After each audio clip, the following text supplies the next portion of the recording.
Big Dumb Movie is a comedic podcast that often contains obscene language and outlandish commentary. Listener discretion is advised.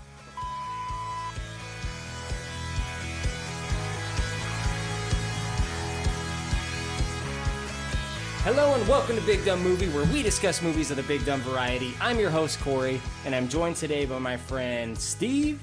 I want to be introduced as Nosferatu. You got it.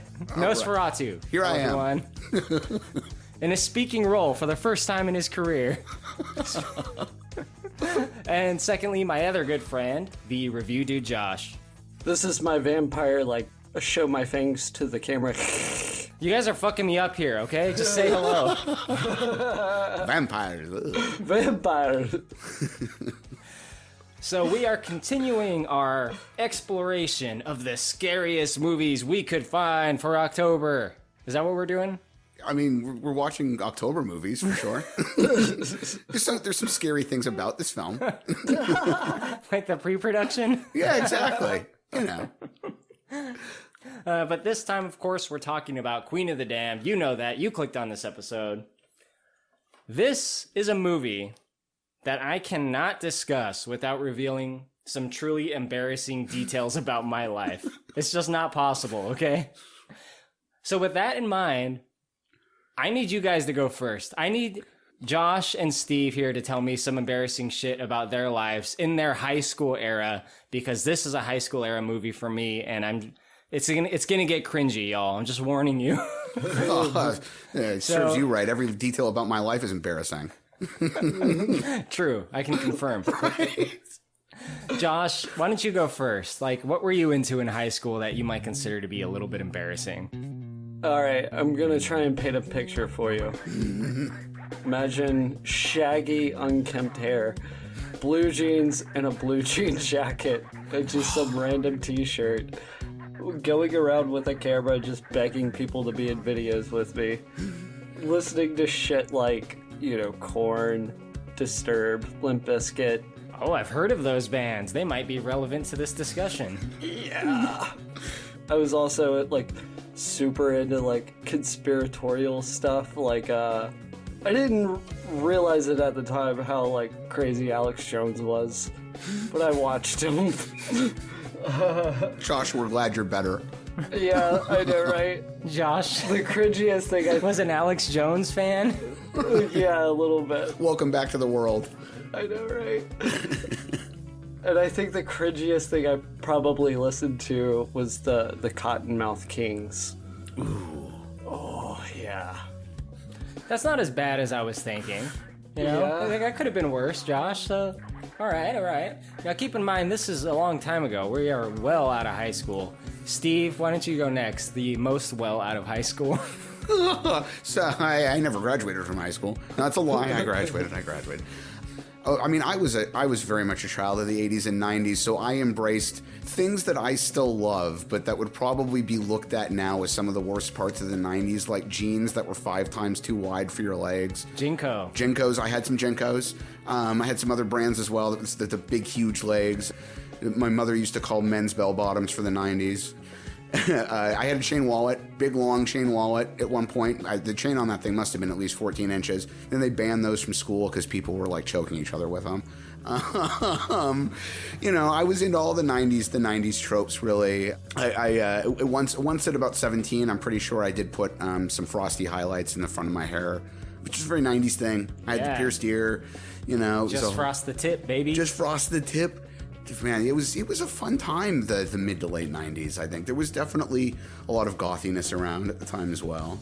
Definitely. But, yeah. It was getting cool. Much like Josh, I also spent a lot of time dorking out with cameras and just basically doing things that would guarantee I wouldn't have any friends. Yeah, same thing. Making movies in high school was pretty cool. But as I got older in high school, I got more edgy, I'm also going to paint a picture.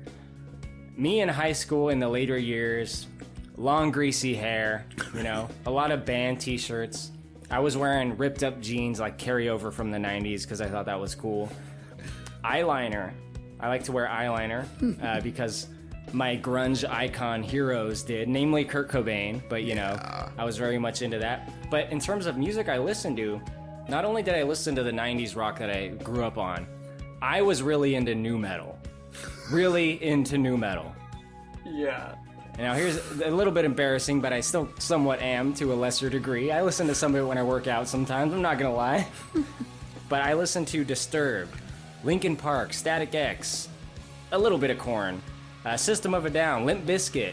System of a Down was really good, though. I still listen to System of a Down. Like, Agreed. genuinely, they're really good. Some of these bands I'm naming right now have staying power. Yeah. Linkin Park had staying power. They were a nu metal band in a very big way because they had the screamer that also sang, they had rap, and they had a DJ. They had all the tropes of a nu metal band. They and Papa Roach may have been like the most defining members of that nu metal movement in that regard. They were the ones inserting the rap tracks. I was never a fan of theirs, but I can't deny they were clearly massively popular. Papa Roach was hugely popular, but they virtually had no staying power. Yeah, it's true. This sounds a lot like the music I listen to, Corey. I'm not gonna lie. The thing is, though, like, that was supposedly the popular fad of that time, right? Yeah. I knew like one other person that liked nu metal. It was not mainstream to like nu metal. Very much contradictory to what history will tell you. Well, I wonder if it's just because you're not that much younger than me, but I wonder if it's just that 2 or 3 years difference. Because like I can remember junior, senior of high school, at least where I was going to high school, it was fucking massive. It was massive. I mean, there were Korn shirts and Fred Durst red ball caps fucking everywhere at the high schools I went to. Okay. But that was, I graduated in 2001, so you fast forward 2 or 3 years, that may have been enough for the fad to sort of disappear. I don't know. Maybe it didn't last long because I was class of 04, right, and I was into this stuff in 03. Right. 02 even. Maybe it's just a community thing, some neighborhoods or something, you get a larger group of people. I don't know what, I'm just guessing here. I'm going to keep going, though. I'm not done, okay? Right. I had a Disturbed visor. So, like a hat without the top part of the hat for your hair. Now, that's a very late 90s thing. Absolutely. It's just funny to me that, like, this, like, metal band, it's like, yeah, let's make some fucking visors. Yeah. Ooh, visor. Dude, the noise, the monkey noise he had to make in every single song. It's like, even if you had no idea what Disturbed was, you'd know every song that was his. I think they definitely had their own, like, distinct sound that separated them, and that was probably a huge part of it. But also, David Draymond, the singer Disturbed, is a good singer. He legitimately is, and I will stick to that till I die, or at least for maybe I'm not years.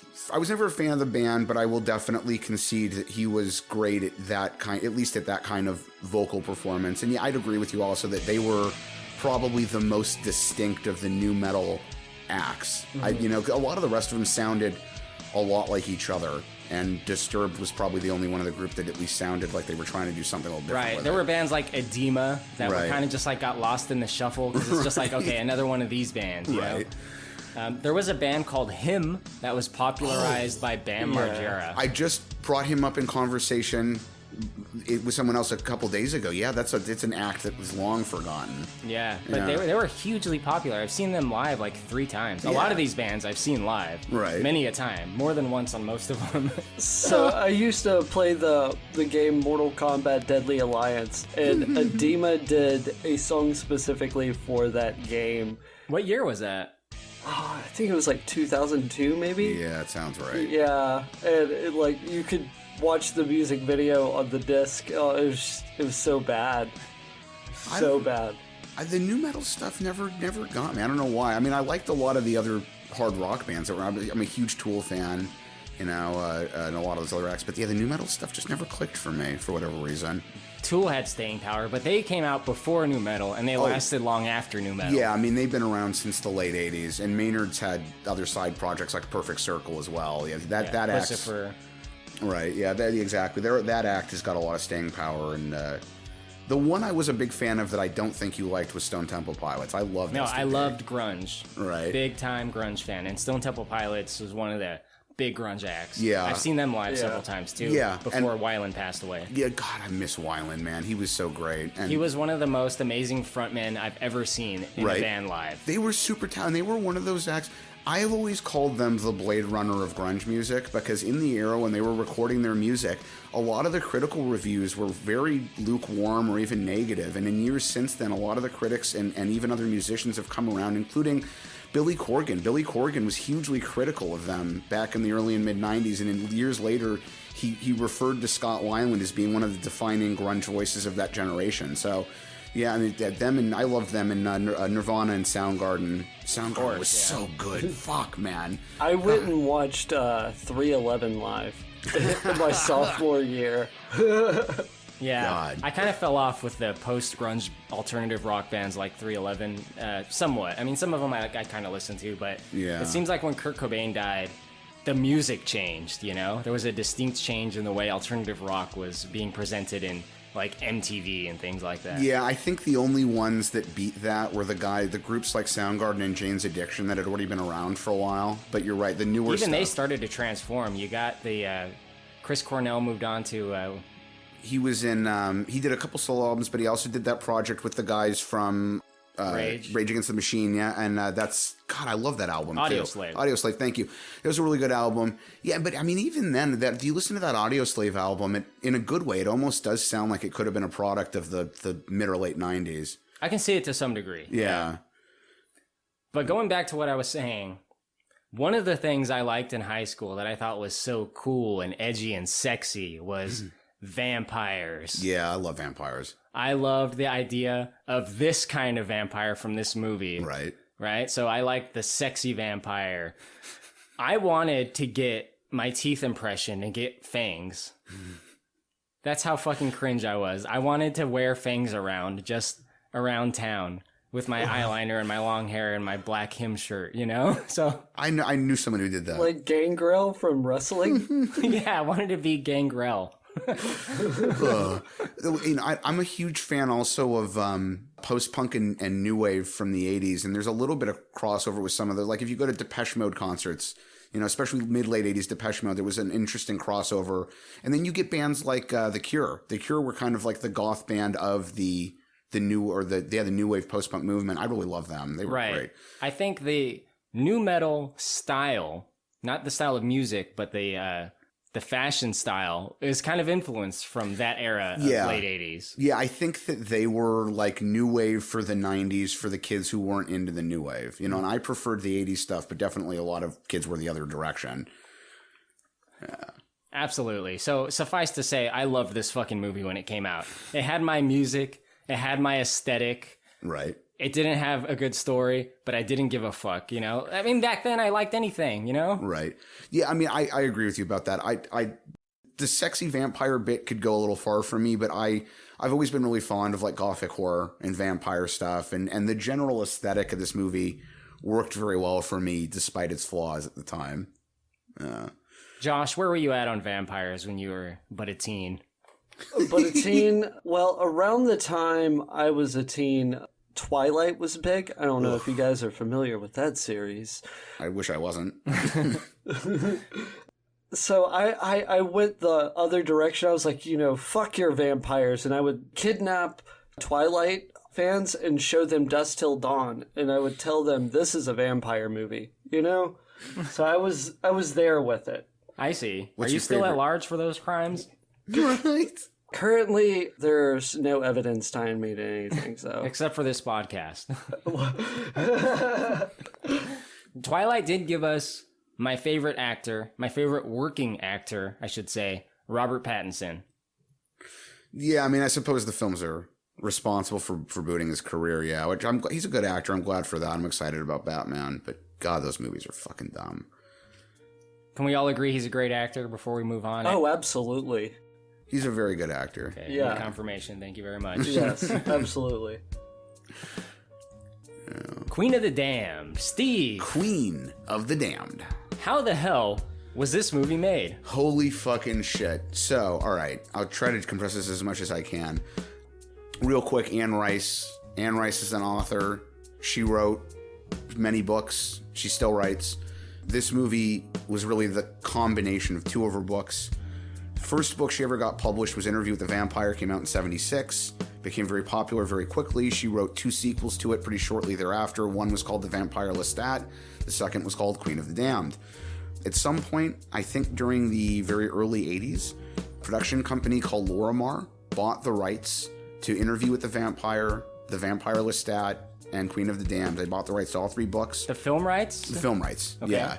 Yeah, not the publication rights to the books themselves, but you're right, the film rights for them. They also bought the rights to 3 other non-related Anne Rice books that are about some witches. So this company, Lorimar Productions, buys the film rights in the early 80s and then doesn't get a chance to do anything with them. Warner Brothers acquires Lorimar Productions in 1988, and the film rights to these books become part of the bundle. Warner starts pretty quickly working on a movie adaptation of Interview with the Vampire. They end up getting a script. They end up getting a director, Neil Jordan, who's also directed another vampire movie called Byzantium that I think is one of the best vampire movies that's ever been filmed. They make the movie with Tom Cruise and Brad Pitt playing the lead characters, Louis and Lestat. It becomes a huge, huge deal. It comes out in 94. Interview with the Vampire. Interview with the Vampire. Amazing movie, by the way. It is a very good one. It. It's very, very different than the feel of this movie. Yeah. Interview with the Vampire, it's mostly a period piece, but also, like, it has this sweeping, epic storytelling feel to it. A lot of it's attributed to it being, like, in flashbacks, but Right. it feels like Gone with the Wind or something. Like, it has, like, an epic feel to it. Yeah, and it makes this adaptation that much more disappointing because the 3 books, Interview with the Vampire, The Vampire Lestat, and Queen of the Damned, were really supposed to be one giant kind of operatic vampire saga, sort of in the vein of a Gone with the Wind. And if they'd done the second 2 books properly, it would have come out way cooler. But when Interview with the Vampire became a huge success very quickly and was very well critically reviewed, made a lot of money, was nominated for Academy Awards, they decided pretty much immediately that they wanted to make a sequel. So they got Neil Jordan, the director of Interview, to start working on a script adaptation of the second book, The Vampire Lestat, for them. I don't know what happened. I've never found any information. Somebody out there probably knows, or maybe it's just somewhere I haven't looked. But for whatever reason, Neil Jordan's attempt to get the second film rolling just didn't happen. I would actually really like to see a American Psycho-esque character piece with Lestat. I think that would really be cool. Yeah, absolutely. I think part of the problem is that the book is told in a kind of episodic form. It ends up bouncing back and forth between what different characters are doing over the same 4-day period, even when they're not doing things with each other, and it was very difficult to adapt. I know that played a part in the way that this developed later, but Jordan couldn't get the script going and couldn't get the production going, and it collapsed.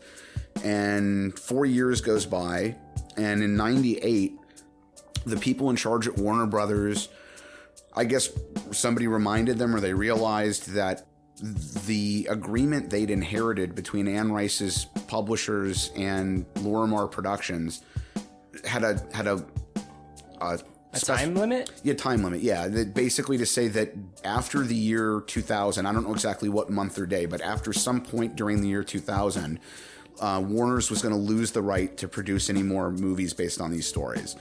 And they decided that they really, really wanted to just try to get something made.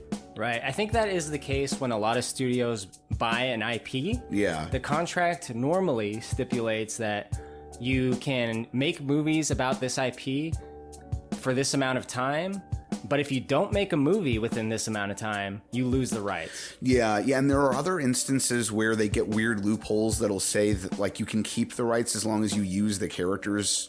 That's why Roger Corman's Fantastic Four got made, so that they could keep the rights for a certain amount of time long. It's very weird how these work. A movie had to be made in order for them to keep the movie rights, essentially. So that's why that one got made. Right. That's why The Amazing Spider-Man happened. Right. And that one, man, that's another one. James Cameron tried to get a Spider-Man movie made for years during the early 90s. That would have been really interesting. But yeah, and in this case, Warner knew they were just going to lose the rights entirely if they didn't get something made by, either way, they were going to lose the rights in 2000. And they brought in some writers, no one I'm really familiar with, no one I think is really worth mentioning, but they brought in some writers, and they found that the Lestat book was very, very difficult to turn into a coherent screenplay, and they were worried they wouldn't be able to compress it properly into something 2.5 hours or less, which they're right about, they never could have. But they made an even worse decision in trying to fix this, which was to take the second 2 books, The Vampire Lestat and Queen of the Damned, and cram them into a single script. And they figured that by taking chunks of either story, they could tell this last leg of the trilogy as one combined film, and they could reformat it in a way that would be easier to digest. But in doing this, they omitted and rewrote so much content that the product we've got isn't really... It's almost its own thing inspired by Rice's books. It's not a good adaptation of either book. It doesn't really properly combine the two books. There's huge story elements that are removed. There's characters that are removed. If they weren't under such pressure to get this movie made in a certain timeline, there's really no other good reason to have done things this way. They really should have made Lestat into two movies, a part 1 and part 2, and then done an additional Queen of the Damned.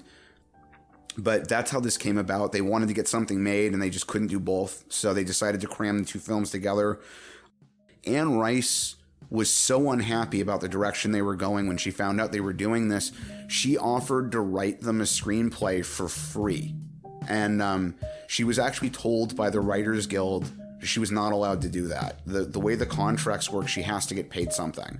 So she went back and said, fine, I'll take whatever the minimum amount you're required to pay me is. I'll even donate the money to charity, but I'll write you a script. And they kept telling her no, they didn't want it. They didn't want any input from her. You know, Steve, this is starting to sound like a train wreck. Yes. Yeah, exactly. You take two books, neither of which is going to adapt into a movie well. You make a really compressed, fucked up, edited adaptation of the both of them squeezed together. You ignore the writer of the original books when she says, let me help you do something better.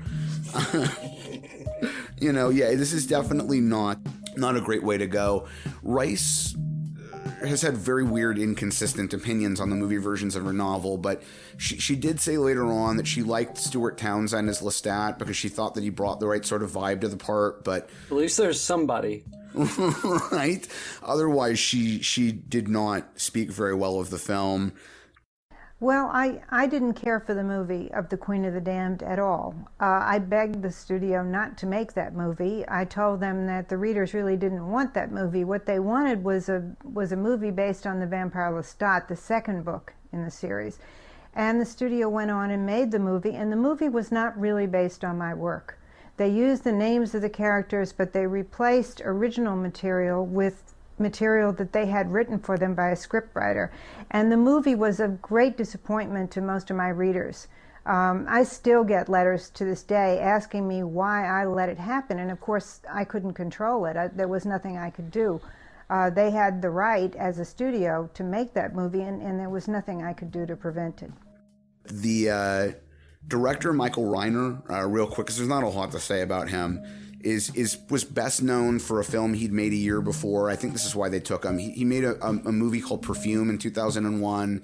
It centers around a handful of people in the lead up to a huge fashion show. It had Paul Sorvino and a bunch of other people in it, Jeff Goldblum. And it was kind of a big deal movie when it came out in '01 because the dialogue was either mostly or entirely ad-libbed. There was almost no script for the dialogue. And the movie won some awards and blah, blah, blah. So I think they picked him based on that because his career previous to that had not had a whole lot of any significance in it. He hasn't had a huge movie career since this film came out, but he did direct the Battlestar Galactica miniseries for the Sci-Fi Channel, which is what they branched the rebooted TV series off of. Yeah.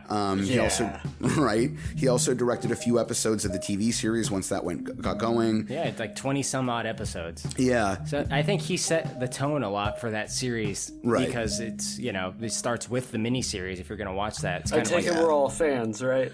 Yeah, I mean, yeah. Korey and I have disagreed a little bit because I don't think it's aged very well, but I did really enjoy it when I watched it airing now. He's also done some episodes of American Horror Story, the television show Hannibal.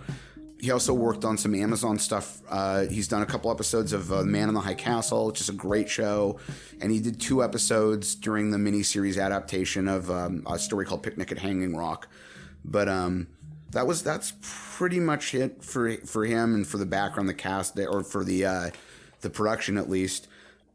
They ended up shooting the movie. This is one interesting production note. They shot the movie mostly in Australia because they got tax credit for doing it, and they used a converted biscuit factory. So I should say in British English, which they also mostly use in Australia, biscuit can also mean what we would call a cookie. So I'm not sure if they mean biscuits or cookies, but one or the other. This was like a food factory, and they gutted it and turned the inside into a lot of the sets for this film, which I think is kind of funny. But yeah, as far as pre-production, that's about it. And then, we can eventually talk about Mr. Jonathan Davis's contributions. Yeah, Jonathan Davis. Right? lead singer of Korn. He worked with a guy called Richard Gibbs to make the soundtrack and score, which they both worked on together. So it's not a soundtrack of specific music and then an independently written score. They tried to do something a little bit different. And as far as I understand, they were brought on first. That was the first thing they wanted to nail down. What kind of music they're going to do, what it's going to be like in the movie, it's going to set the tone, etc. Yeah. And one of the core points in this story is that they sort of adapted from the book, is that Lestat has a career as a rock musician, basically, and they needed somebody to do the music for that. Interestingly, none of his vocals are actually used in the movie. Some of his are in the movie. Virtually none, though. Seriously, if you look it up, he had a record deal with Sony BMG, and for some reason, they were able to control this enough to say that we'll release you to do music for the film, but we don't want you singing on almost any of the tracks. So 99% of the tracks, even the ones that sound like should be him, were actually dubbed over by other people. They used David Dryman from Disturbed, they used Chester Bennington, they used Marilyn Manson. Almost none of the songs you hear are actually his voice, even in cases where it sounds like it would be him. Right, except for the opening credits and a couple other moments in the movie. The opening credits is his version of Forsaken, as opposed to David Drayman's. It is interesting that there was some contract issues with that, because when I watched Jonathan Davis talk about it, he sold it completely differently. Right. He said, I wrote these songs for the movie, and I wanted to bring in other singers to do it for the soundtrack. It made it seem like it was a choice rather than an obligation. Right. So I'm not really sure how that actually went. Just seems to be a little bit of conflicting info online. Yeah. I mean, I don't know. I think in some of those cases, the artist will say that kind of things. They don't want to really admit that they didn't have that creative freedom on their own, but it could be, absolutely. Yeah. You know. So, fun pre-production fact. I don't know if you guys know this, but Stuart Townsend Lestat only picked this role because he got fired from Lord of the Rings like 4 weeks into filming. I guess they let him go, and he had to eat. Wow. Yeah, he was going to be Aragorn. Yes. Oh, that's right. That would have been a totally different fucking thing, man. I couldn't imagine a major change like that to that film series. It changes the series. For sure. You know, and it's weird in those cases because you wouldn't really know that was the case unless the film had been... Like, if they'd made Back to the Future with... God damn it, with Eric Stoltz instead of Michael J. Fox. Like, obviously, it would be a much different movie, but if Michael J. Fox had never come in, we'd have no idea. Like, you'd have no idea how much different it would have been. The only version of it you'd know would be that version. It's so weird to think about these alternate variations of reality where that's the only version that would have existed, you know? Yeah, that's a variant timeline, yeah. Right. But yeah, and then the only other real notable part, I mean, he's been in other stuff, but the only other really big notable part he's had in film was playing Dorian Gray in the terrible adaptation of The League of Extraordinary Gentlemen. I was about to say that, like, it's a good thing that League of Extraordinary Gentlemen's gonna take off. Trust me. Those graphic novels were so good. It could have been huge. If they'd done it right, they could have been huge. But it was not done right. He was in that movie Shade. Stuart Townsend was in Shade, that poker movie. It was poker or blackjack. It was one of the two. It was like poker was hot shit at the time, so it was like, let's do this. Let's keep churning out these poker movies. Yeah, there's a bunch of. There's one with Matt Damon where he's like a poker gambler. What's that called? Early Rounders. Rounders. Thank you. There you go. That was a thing at the time. Yeah. Anyway, let's get into the actual movie, Queen of the Damned, which starts off with a sexy voiceover by Lestat. There comes a time for every vampire when the idea of eternity becomes momentarily unbearable. Living in the shadows, feeding in the darkness with only your own company to keep, rots into a solitary, hollow existence. Immortality seems like a good idea, until you realize you're going to spend it alone. So I went to sleep, hoping that the sounds of the passing eras would fade out, and a sort of death might happen. But as I lay there, the world didn't sound like the place I had left, but something different. Better. The movie starts off by contradicting the movie it's supposed to be a sequel to, which is amazing. First thing we do. First thing we do is just fuck up the timeline because no one's paying any attention. What is he talking about, Steve? Like, what is the state of Lestat at the beginning of this movie? So he's basically waking up from having been hibernating in his coffin, which is sort of, they did take that a little bit. In the book, in one of the books in Lestat, he had been asleep for a while. It became worthwhile to rise again as new gods were born and worshipped. Night and day, they were never alone. I would become one of them. But in the movie, they say that he's basically been hibernating for like 200 years, and that he did so more or less because he got bored with the world and wanted to just go to sleep for a while until things had changed enough to be interesting to him. And somehow in his hibernation, the year 2000 found him, and he decided it was an interesting enough era to wake up again. Now, it's worth mentioning... He's also a fan of nu metal. Yeah, he's also a huge fan of nu metal. Korn is really what brought him to life, which is a really impressive thing. I've heard of Korn doing the opposite. I've never heard of them waking anybody up. But it's worth mentioning, if you haven't seen it, I'm sorry to be ruining the ending for you. You might want to skip the next 15 seconds if you've never seen Interview with the Vampire. But none of these films are really proper adaptations of the book. They always change stuff. The end of Interview is not the same as the end of the book. But at the end of the film, Lestat appears in a journalist's car and takes him hostage. You see Lestat at the end of the fucking movie, and Interview with the Vampire, I believe, takes place, it's not the year the movie came out, but I think the story takes place in either 88 or 89. They may have changed that for the film, but in the book at least, the movie's supposed to take place, I think, in 88. And so Lestat has been awake in the last 25 years. And yet somehow, when they start this movie, Lestat's been asleep for 200 years, as if the previous film didn't exist. Right. It was just really strange. I was wondering about that, but I was just, whatever. So yeah, right off the bat, we're pretending the previous film didn't exist, and Lestat's been asleep for 200 years. Korn has somehow woken him up like a prince's kiss. Wait, here's the point. I think if you're going to watch Interview with the Vampire and Queen of the Damned and like, okay, I want to watch the Anne Rice adaptation movies, just expect that they're not directly connected. Pretty much not at all. Yeah, exactly. I mean, which is, if we're being fair, the case with a lot of... Louis is not mentioned one time. No. Nor are many of the other characters, or any of the other characters from the movie, so it's not connected. Right, yeah, I mean, no, it's there's a whole lot of shoes. Go ahead, Josh. Antonio Banderas' character is supposed to be in this movie, but it looks nothing like him, and I think the character himself doesn't have like any actual lines of dialogue. No, and that's one of those instances, without going into too much detail, where they took multiple characters from the books and blended them together into single people, and the Banderas character was really supposed to have a somewhat different role, and like we'll talk about some more of it in a little while, but yeah, that whole thing is real fucked up. Yeah, so Lestat is awakened by the sound of nu metal, and he decides, well, first he kills Lenny Kravitz, ending that era of alternative rock music. Right. And then he joins this nu metal band that he finds. His intro scene where he's like singing, sitting on the half-stack Marshall amps. Ugh. To me, it appears that his look is directly inspired by the lead singer of Him, Villy Vallow. Like, it is just a one-to-one of that guy. Yeah, although I would say I think he took that look largely because that was just, like, how do you even explain it?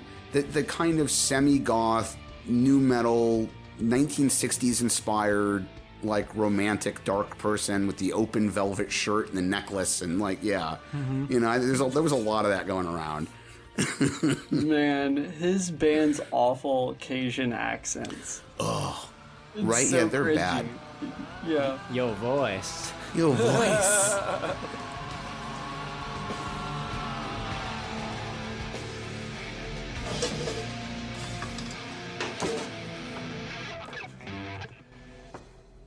Your voice. Who the hell are you, man? The question provoked an irresistible urge. I am the vampire Lestat. It just rolled out of my mouth. With one simple sentence, I had betrayed everything about my kind, betrayed our code of secrecy. You know, none of them is curious about how he snuck in without being seen or what he wants. They're He's just like, immediately hey, I'm a fucking vampire. And he doesn't actually sing for them. He just makes sort of an atonal sound. Does he turn them into vampires? No. I know. Okay.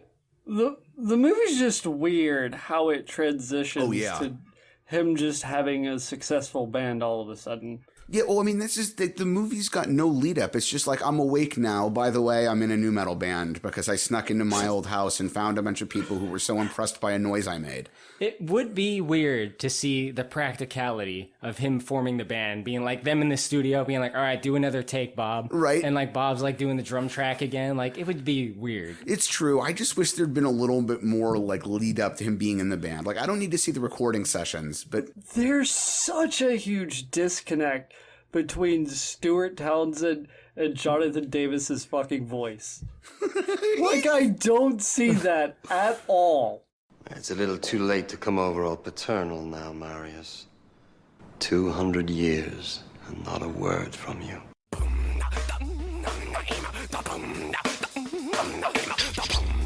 Yeah, there's no way that voice is coming out of that man. no, or Dryman's voice or Manson's voice or any of the voices they used. It never lines up right. It's like they didn't give a shit. Yeah. I mean, but then he shows up, he wakes up, he's been bored with the world, he's been asleep for 200 years, even though he wasn't asleep for 200 years, and he likes corn, he shows up in his old house, makes a noise, joins the band, and then he's like, he starts telling people, he's like, by the way, I'm a vampire. And I'm serious, this isn't a goth act, I'm not playing, I'm actually a fucking vampire, and that's going to be our bit for the band. I'm super serial, guys. And I'm super serial. You gotta believe me. I'm a vampire. You can call me Vampire. That's an awesome new coat, Mike. Looks totally badass. Don't call me Mike, my name is Vampire now. Oh, that's cool. I'm gonna change my name to Vladimir. You can't, it's too close to Vampire. And this is basically what gets the story rolling. Right. It takes us into the title credits, which is a music video. At least they did something creative with it. I'll give them that in terms of having storytelling during the title credits. It shows that they are actually making music and they're kind of moving forward, I guess. I mean, it's not really a time lapse. It's just a music video, but it's based off Nosferatu. I think it's evident, but also the director/producers have said that. Right. Lestat is now like the biggest rock star around. He's a regular Jonathan Davis, right? Yeah, they get huge. They get huge. God, like how can you imagine that as a real press conference? Like reporters treating him like he's a real fucking vampire. Yeah, I mean, I've always felt a little mixed about that part because, like, on the one hand, you're right, it seems ridiculous. On the other hand, I guess they were trying to play it like everyone else thinks it's a bit and they're just going along with it. But they're not like pushing the issue enough, like the way a journalist would. Yeah. Right. So they're a little bit too like accepting of it. Like, oh, okay, you're a vampire. I'm just gonna go along with that. I feel like a journalist would like really pressure him into answering some tough questions. Right. And they don't. But he doesn't even actually show up. The rest of the band shows up for the conference. He appears on screen. Yeah, he's on Skype. Well, he's way too fucking cool to show up, dude. Right? And he only shows up on screen basically for long enough to say, yeah, we're playing this concert. See y'all later. He gets 60 seconds, bitches. Right? I hear, through the grapevine that is, that he is giving away vampire secrets in his lyrics. There are lots of rumors flying around the internet about the hidden meaning in your lyrics, that you're giving away vampire secrets. Something in all that? Maybe I'm trying to resurrect a few old friends, daring them to come out. But these other vampires, aren't they going to be pissed off that you're giving away their secrets? I imagine they are, yes.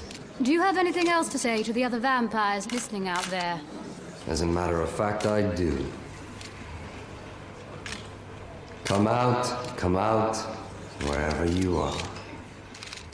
Yeah, so they established during this press conference, that's the one other bit that, like, he's giving away vampire secrets, and the reporters want to know if the other vampires are going to be angry, and he's like, basically, yeah, I don't give a shit, though, we'll see what happens. I'll fuck up the other vampires. I'll just make them all go away.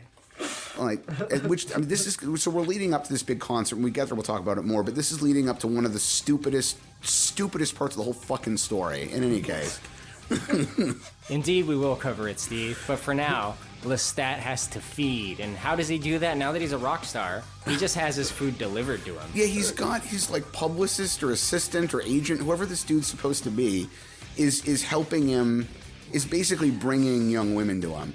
Now, I can tell you from secondhand experience and from stories I've heard from people who were there, this shit happens. I'm being serious. Oh, I'm sure rock stars just pick groupies out, and say, I want her and her and her. Yeah, I'm sure of it. In a lot of cases, it's even more disconnected than that. They really will just tell whoever to like pick out 3 girls and bring them to my hotel room. I'm not going to say who, but I have even been asked to do that for a celebrity before. And I refused. Were you asked to go to the room to be the groupie? I was asked to pick out someone and escort them to the room for this person. And I told them I wasn't going to participate in that. So it's creepy to think about, but it's a real thing. But yeah, he's got this guy bringing in women in their early 20s. I mean, whatever, they want to sleep with him, let him sleep with him, I guess. Yeah. But this is a little different, right? Yeah, see, this is where it gets even worse, because you figure, all right, you know what, if everything's consensual and the young women know what's going on and they're okay with it, then fine, they can all go to the hotel room and have fun. But Lestat is murdering these young women, and the agent seems to be aware of that. He does. Yeah, and doesn't really seem to care very much. Well, every vampire needs a familiar. Oh, it's Renfield. Right? Yeah, maybe he's the Renfield. I was totally thinking when they started crawling around on the floor, I was like, oh, they're playing night crawlers. Yeah. An appearance by Frank Reynolds would have made this movie a lot more entertaining. If he popped up, he's like, you want to play night crawlers? It turns out that's who they were bringing the girls for. One of the things I like doing most is banging whores. Not to get too far ahead, but the character of Marius, I imagined as Taika Waititi's character from What We Do in the Shadows, and it made for a way more entertaining experience. Oh, and Vincent Perez has been in one of our shared favorite movies, Josh. Oh, City of Angels? Yes. Oh my god. You don't even have to say it. Josh just knows. I was totally going to bring that up. That's Brandon Lee's replacement. Oh, man. Let's talk about Jessie a little bit. Jessie, what's her name? Jessie Bradford? Is that her name? No, Jessie Bradford's an actor. They just call her Jessie. Yeah, they just call her Jessie. We get her voiceover, and we get to kind of see that she has some connections to vampires, some connections to the supernatural. She used to live with vampires when Jessie she was a little kid. Reeves is the character's name. Okay. Yeah. Yeah. But she was raised by what we later find out is a distant relative. But when she's young, she's cast out of the sisterhood of the traveling vampires or whatever. You can't be here anymore. The Sisterhood of the Crucifixion. All of my notes, I've got the Aunt character written down as Aunt Becky. Like, I didn't give a shit. I was just Aunt Becky this, Aunt Becky that. Aunt Maharet. Excuse me. She was one half of...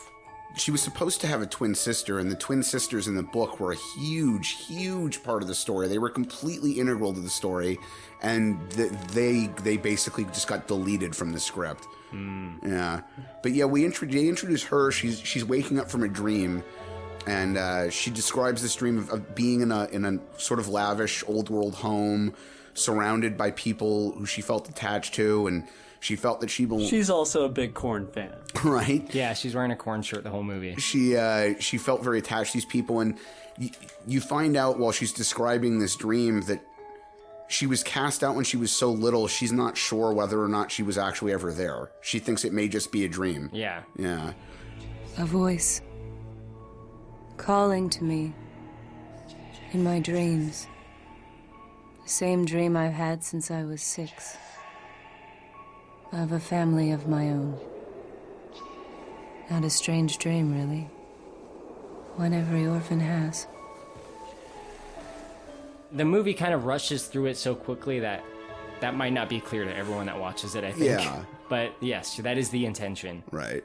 She is a member of the Talamaska, who is not really explained in this movie, so I'm just going to go based off not having read the books and what I see in the movie, which is They investigate the supernatural.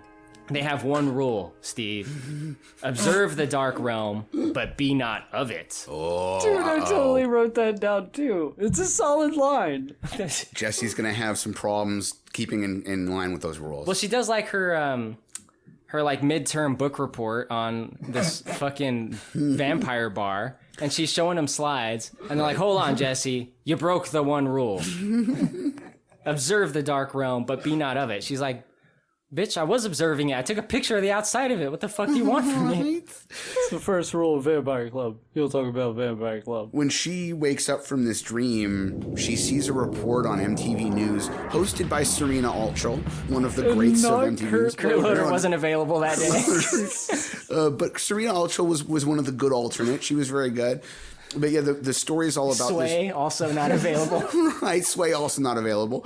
Hey, what's your problem with Serena Altschul? She was good. I liked her. I like Sway's head wrap. Well, Sway's head wrap was pretty badass.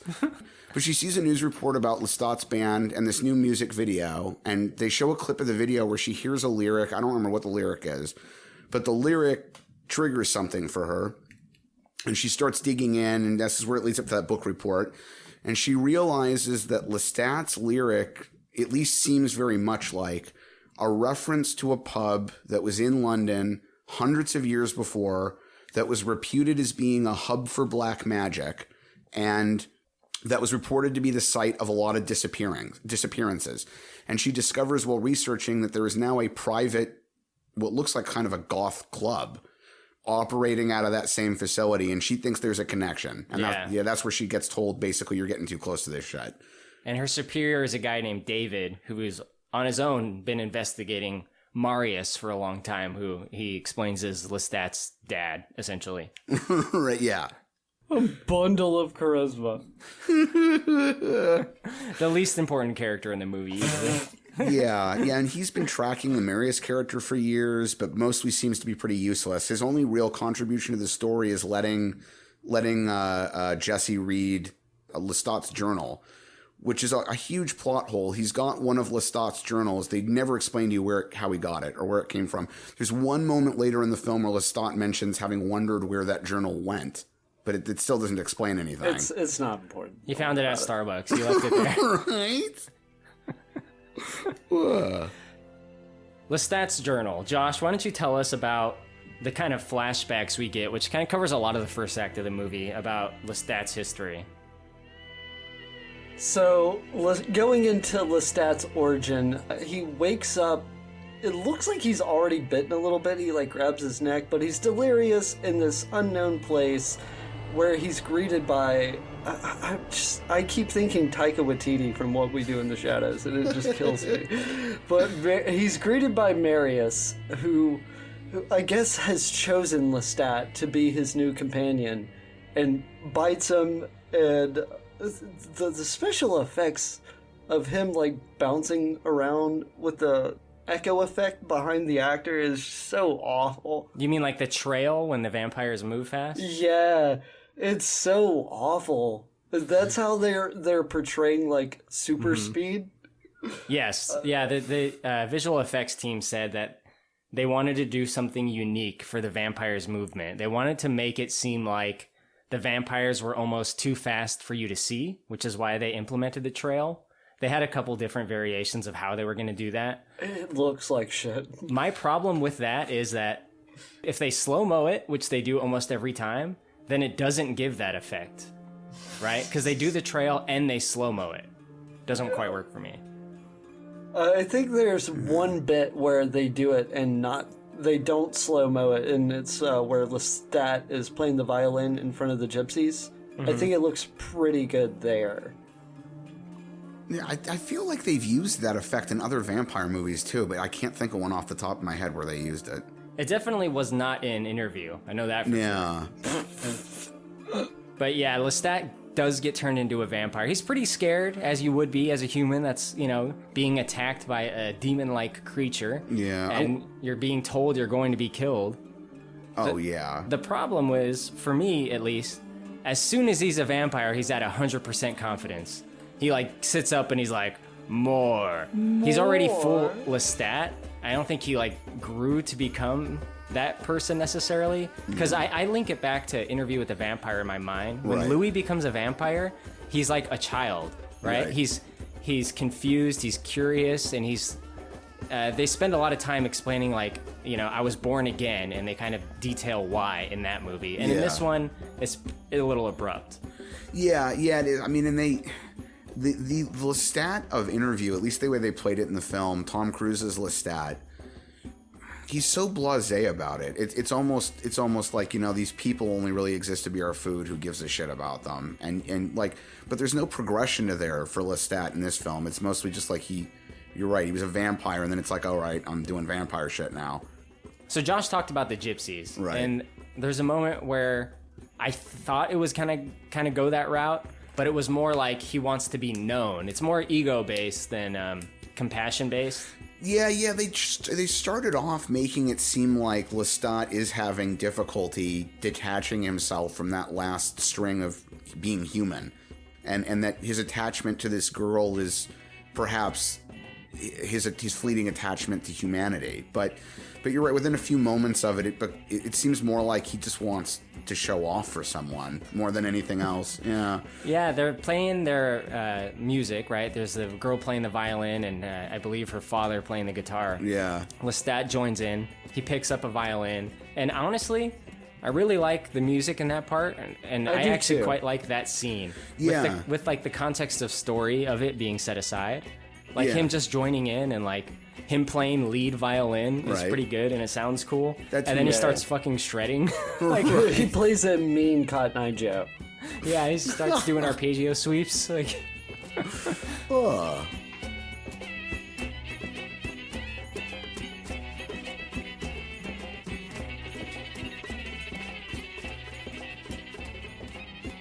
Yeah, very muddled message there. You don't really get what Lestat wants from it. It's also, I won't go into all the detail, but this is all fucked up from the book. Marius is not the character who turned Lestat in the books. Marius is the character who turned Lestat in the books. There's a whole lot here that got real muddled up, and it's part of the reason none of it works. They took 5 or 6 different story threads and crammed them together and decided it didn't really matter who did what. And, yeah, I read that it was a guy called Magnus. Yeah.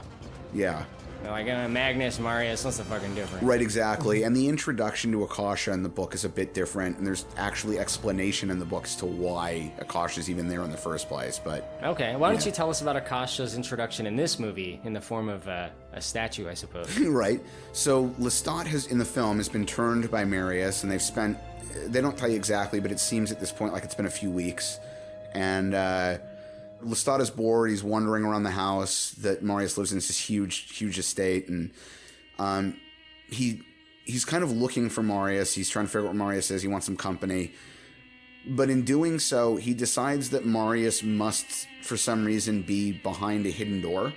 He finds basically a control that opens a door you're clearly not supposed to know is there. But it's pretty obvious because there's a door shape. Right.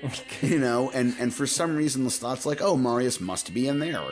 So he walks downstairs with the fiddle that he's taken from this girl they killed, this gypsy girl. And he walks down these stairs through a tunnel into a basement level and finds what looks kind of like an ancient temple, like something from 4,000 years ago. There's water, there's candles that light themselves as he walks in. And when he gets to the end, he finds this sort of sacred area with 2 pools and a bridge, 2 pools of water and a bridge. And there are these 2 statues, a man and a woman sitting in 2 thrones. He's got no idea who the 2 of them are.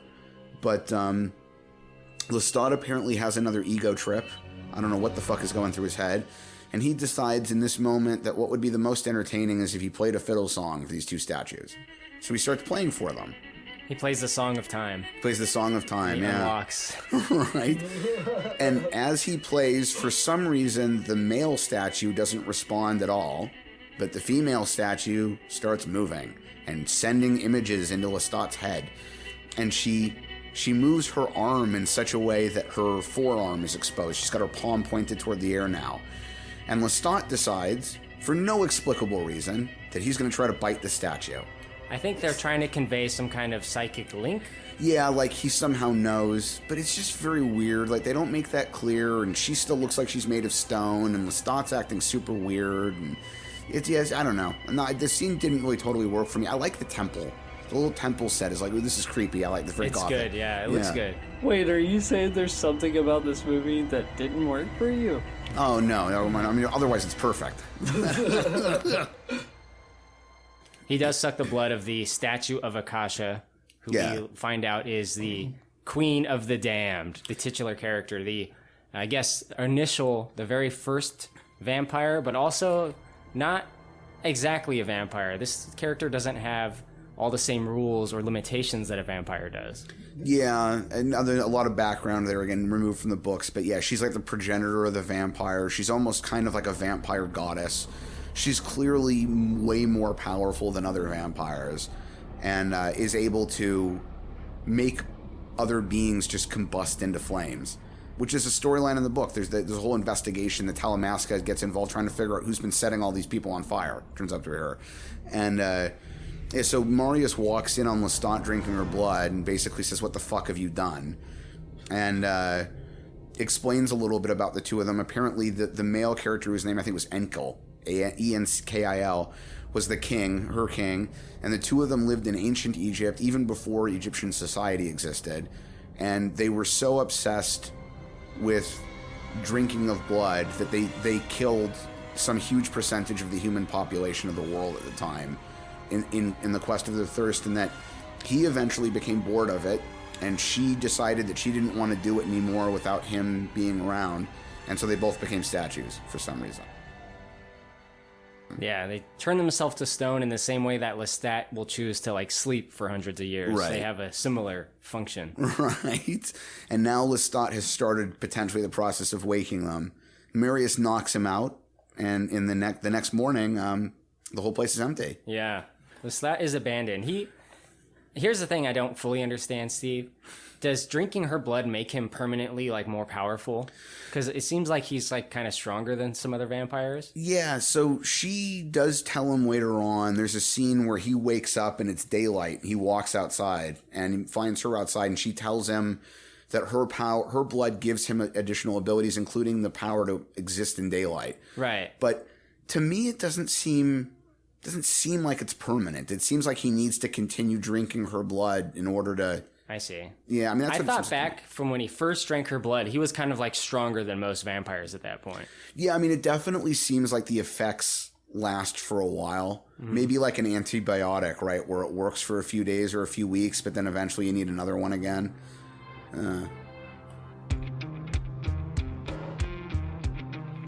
So later in the story, we see Jesse go to the vampire bar that we had mentioned that came up in Lestat's lyrics, the Admiral's Arms. I'm guessing Jessie went to her barber and said, "I want the Chun-Li." She did, yeah. It's a very 90s look she's rocking. But I'll tell you guys, that look was my jam in the 90s. I really liked girls done up that way. That was good for me. Okay, I thought you were going to say for yourself. No, I mean, it was good for my soul also. I mean, look, Marguerite Moreau in general was good for my soul. She's just great to look at. But yeah, that look was definitely my jam. She's an attractive woman. She is. She's very pretty. Yeah, I like that. I like that look. Even now, I like that look. You know, it's very 2000s. Yeah, I mean, the place she goes, the Admiral's Arms, is like a cool 2000s goth nightclub where like super fans of The Matrix hang out, right? Like, yeah. The turtleneck guy that approaches her is like it's something about his makeup. It's so pale and his eyes are so black. It's so cheap looking. It's like looks like something out of Buffy the Vampire Slayer. Yeah. It's comical. They always overdo it with the white pancake makeup. It's like he's supposed to look pale, not like he's wearing makeup. Like Josh, how does it go for Jessie in the Admiral's Arms? Okay, so she is clearly out of her element here. She sticks out like a goddamn sore thumb, but 3 vampires pick up on this, and she tries to like weasel her way out by name dropping Marius. Coincidentally, Lestat just happens to be sitting in a dark, secluded corner. I mean, it's just so convenient, man. I'm glad it worked out. The others have no idea who he is. They're just like, look at my turtleneck, dog. I don't give a shit. Sounds like a made-up vampire name to me, bitch. They think all the ancient ones are dead, which is obviously not true. Right.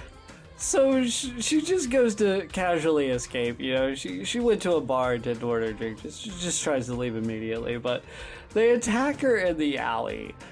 And going back to the special effects, they're really bad here. It's not great, yeah. Oh my god, Jesus Christ. When they try to attack her, it's really bad. And there's a lot of mugging at the camera, like vampires going... A lot of vampire hissing. Yeah. Yeah, the hissing gets to be a bit much. I don't need 30 seconds of them hissing at each other. The vampires are very fashionable for that era in time, you know? They're very much of the time. The vampires are almost always made out as being so cool and so fashionable in that way. It's really, you get either the monster, like Nosferatu vampire who just wants to kill things, or you get the, like, fancy, sexy, fashionable vampire, you know? Yeah. Vampire in a three-piece suit. Right, you never get the vampire who's in the middle who doesn't really give a shit, you know? It's just... Yeah, like gym clothes vampire, like yoga pants vampire. So Lestat comes to the rescue, right? And she starts talking to Lestat, having this back and forth, and she tells him, "Your journal touched me," to which I said, "Where did the journal touch you?" No one's allowed to touch her except me. And apparently the guy she's married to, but whatever. Yeah, this is the beginning of their, like, relationship, which she is kind of formed on her own from reading his journal, and she, you know, she wants to be closer to him. I don't really buy their relationship. No, it's hard, and, like, it's supposed to draw back to this, what she thinks is the dream, and, like, this attachment she's got, like, she subconsciously knows that she should be a vampire, and that's what draws her to Lestat. It's all a very weird thing. Yeah, at least at this point in the story, Lestat just kind of isn't having it and leaves. But we do get to see him reunited with Marius a little bit later, right, Steve? Yeah, eventually Marius sort of comes to the rescue, because we're leading up to the confrontation at the concert in the desert. Right, yeah. And this is, I think, the same night, but earlier. Yeah. He finally meets up with her. She breaks the rules. The Talamaska people tell her to leave it alone, not go anywhere. She breaks the rules and goes to Los Angeles as a jumping point to get to the concert, which is being held in Death Valley. And while she's in L.A., this is one of the most realistic scenes in the whole movie, I thought. If you were alive in the late 90s and early 2000s in Los Angeles and you went to these kinds of concerts, there's a scene where she gets out of a taxi and there's a bunch of kind of gothy people milling around in their clothes, one of them smoking a cigarette. They're all just waiting, apparently, to take off to wherever the concert location is. That moment felt very real to me. Jonathan Davis is trying to sell you his demo tape right. or whatever. This is one cameo in the movie. But, like, there's so many of those shows, man. Late 90s, early 2000s, I was hanging out, waiting for a tram, or hanging out outside the Pantages or the Echoplex or wherever the fuck the concert was going to be. The fucking Universal Amphitheater back when it still existed. And it really was like that. It's a lot of just fanny people hanging around, having smokes, chit-chatting. And that was a fun moment. It kind of reminded me of being that age. But oh, yeah, dude. I miss the pre-Disturbed concerts at the House of Blues on Sunset, you know? Yeah. All the people hanging out front, like, wearing their fucking spikes and shit. Yeah, and I'm not proposing that the music was amazing, but the first really serious concert I went to as a teenager was Rob Zombie at the Universal Amphitheater, and that environment was just a lot of fun. For sure. You know? But, so anyway, she meets up with them, she gets solicited by Jonathan Davis, and she manages to make herself one of the girls who's getting picked out by Lestat's assistant, or whoever he is, and she gets taken back to Lestat's house with a second girl. It's another great moment with this girl. A really, really pointless joke that would only ever be funny to a person who's from Los Angeles. So Jesse gets picked along with the second girl, and they get taken back to Lestat's house. Jesse is doing this because she wants to get to Lestat. The second girl, though, and I don't know who she is. She's not a big actress. I don't know if she ever worked again.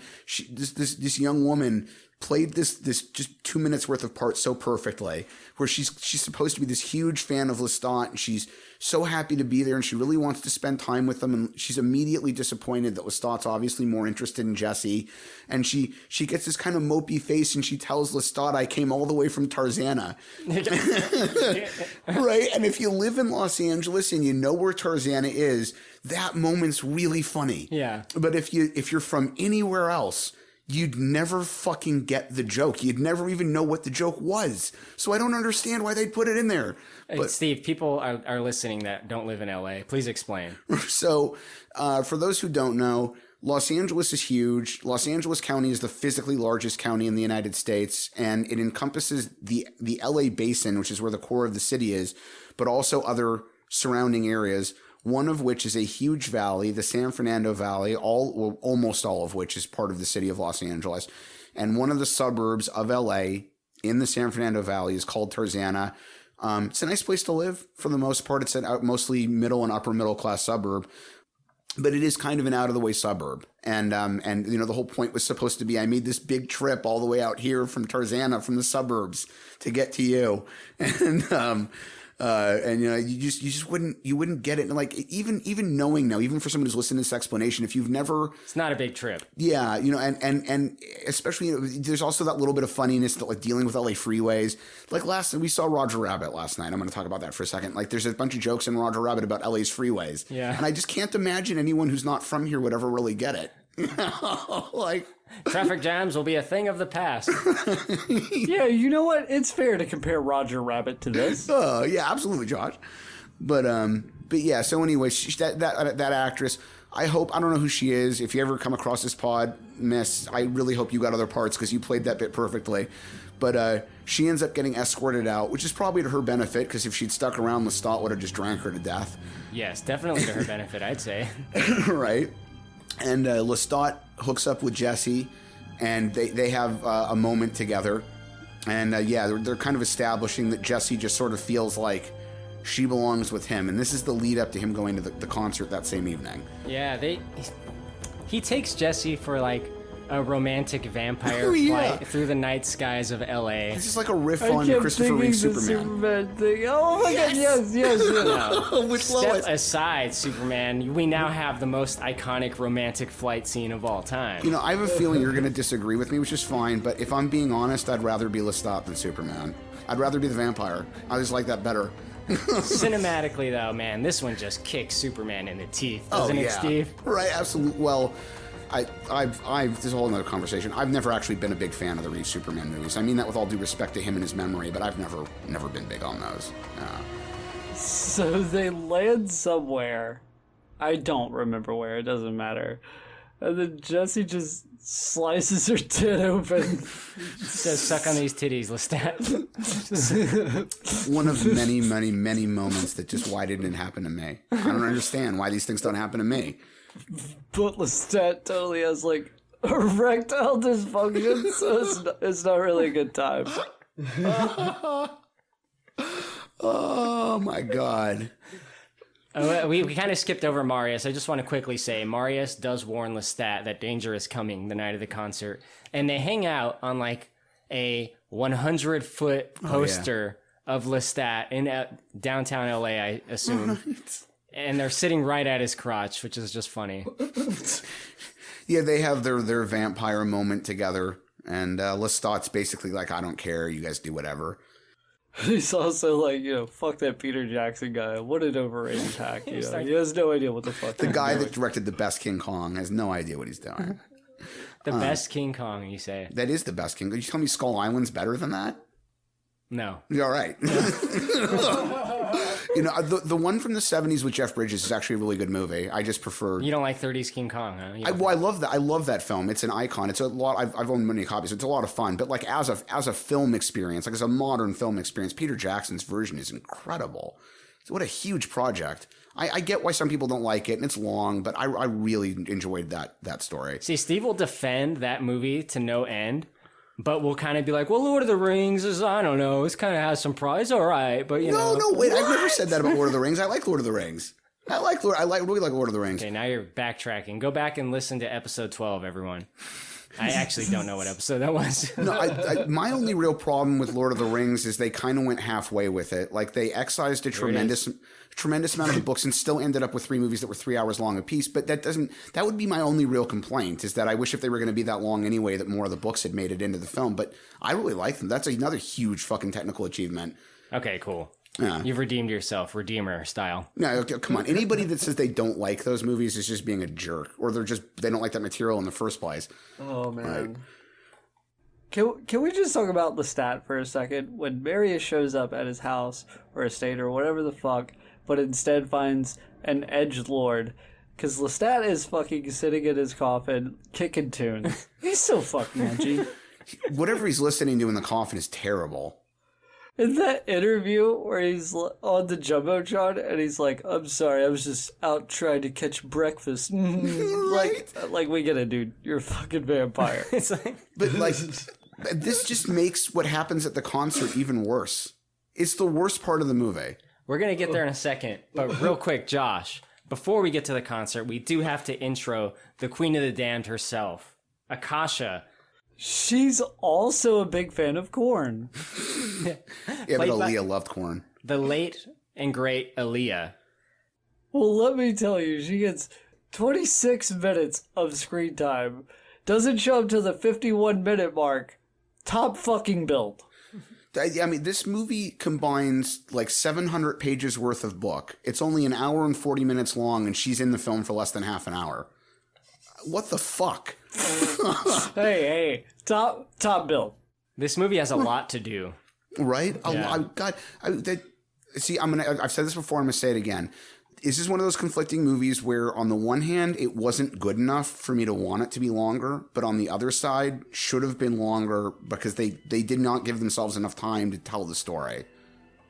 Anyway. Josh, I'd like you to take us through Akasha arriving at Club Blade, if you please. Dude, totally. I have Blade written down too. What the fuck? Whoa, let's not conflate this with Blade. It's totally Club Blade, right?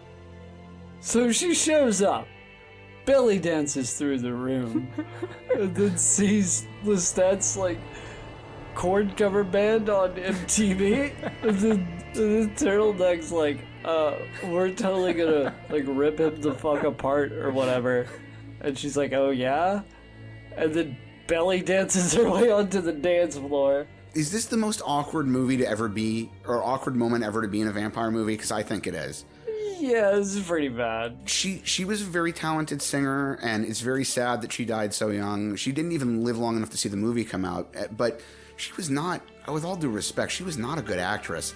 And the scene itself is so fucking awkward. To have the sexy belly dance in and out of the scene, and all the other vampires are suddenly so taken by her because she's wearing the head. It's like, there's nothing impressive about this moment. The whole thing, from the moment it starts, is just, I felt awkward. Okay, it's like, I just want this to end. Here it comes, boys. Here's my hot take. I fucking love this scene. Oh, I've always loved this scene. I've never been able to shake it. It's so awkward. So here's one of the reasons that is probably to my fault that I can't get past is that I find her extremely attractive. She's very pretty. There's no doubt about that. Yeah. Big time hots for Aaliyah in this movie for me. So that's a factor. I admit, and that skews my perspective slightly. But when she comes into the room, you say there's nothing redeeming, right? I'll see if I can find some things.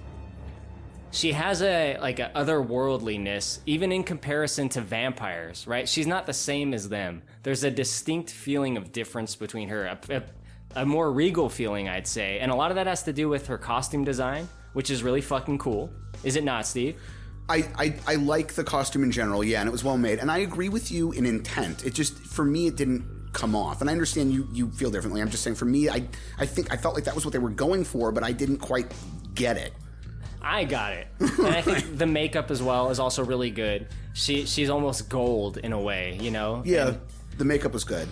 She is definitely different from everyone. She's different from humans. She's different from vampires. Different from anyone we've seen in this movie. That much I will agree with. They at least did it well enough for me to make her stand out as being different from the others. Yeah. And I think she has a great voice effect. There's like an echo effect, which was actually done partially out of necessity. Right. Because she wasn't alive to do the necessary ADR that they needed in the movie. Yeah. So they actually got her brother, and then they kind of like warped his voice. Right. So it's kind of a double voice combined when you see her speak in most of the scenes, including this one. It's and an I think interesting way to do that. I think it sounds really cool. It does.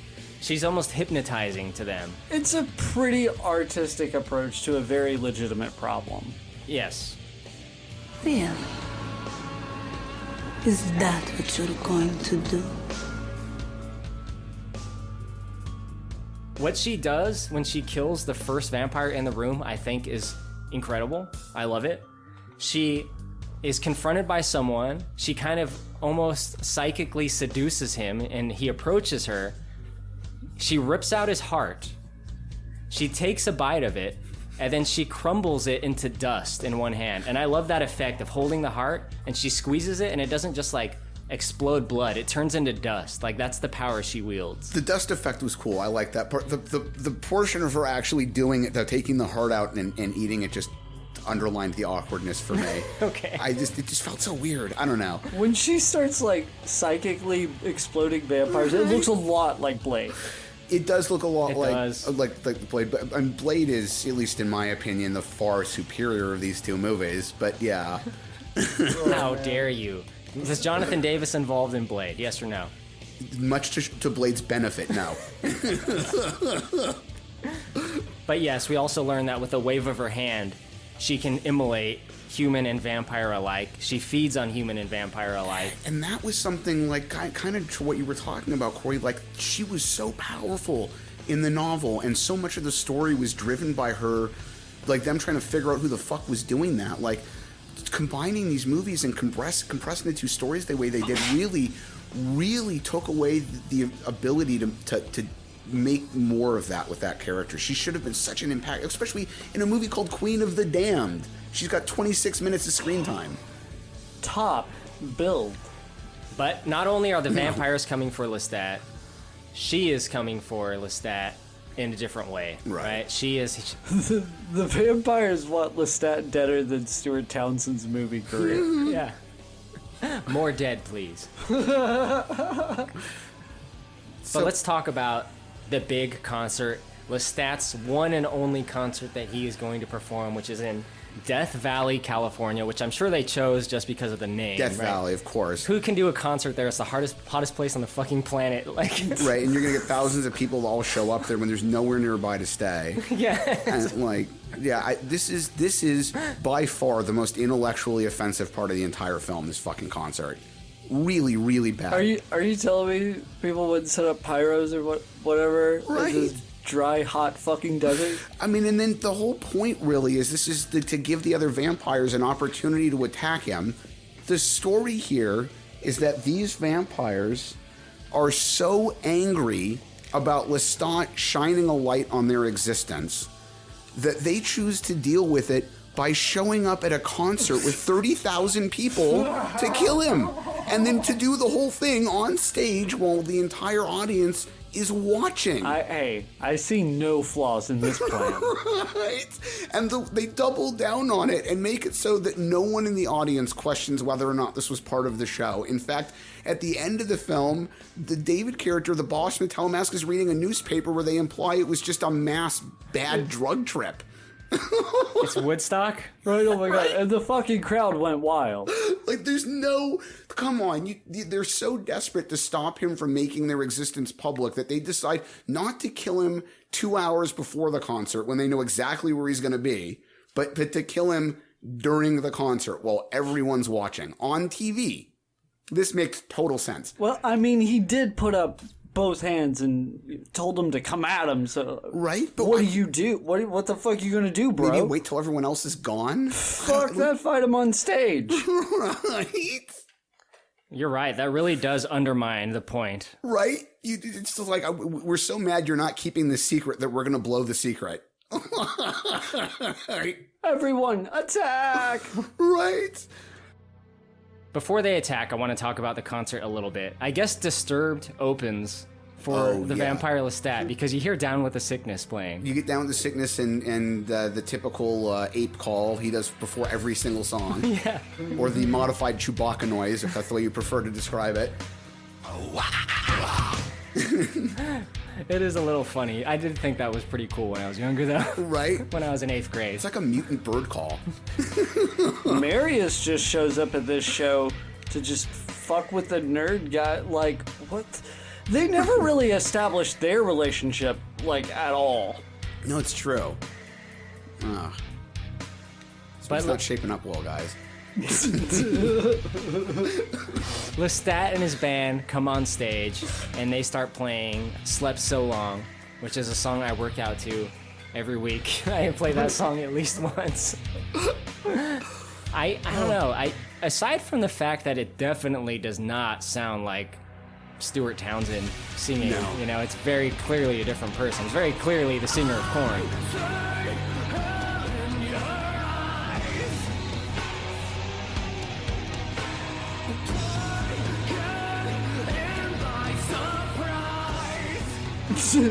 I do kind of like that moment just because I like the song.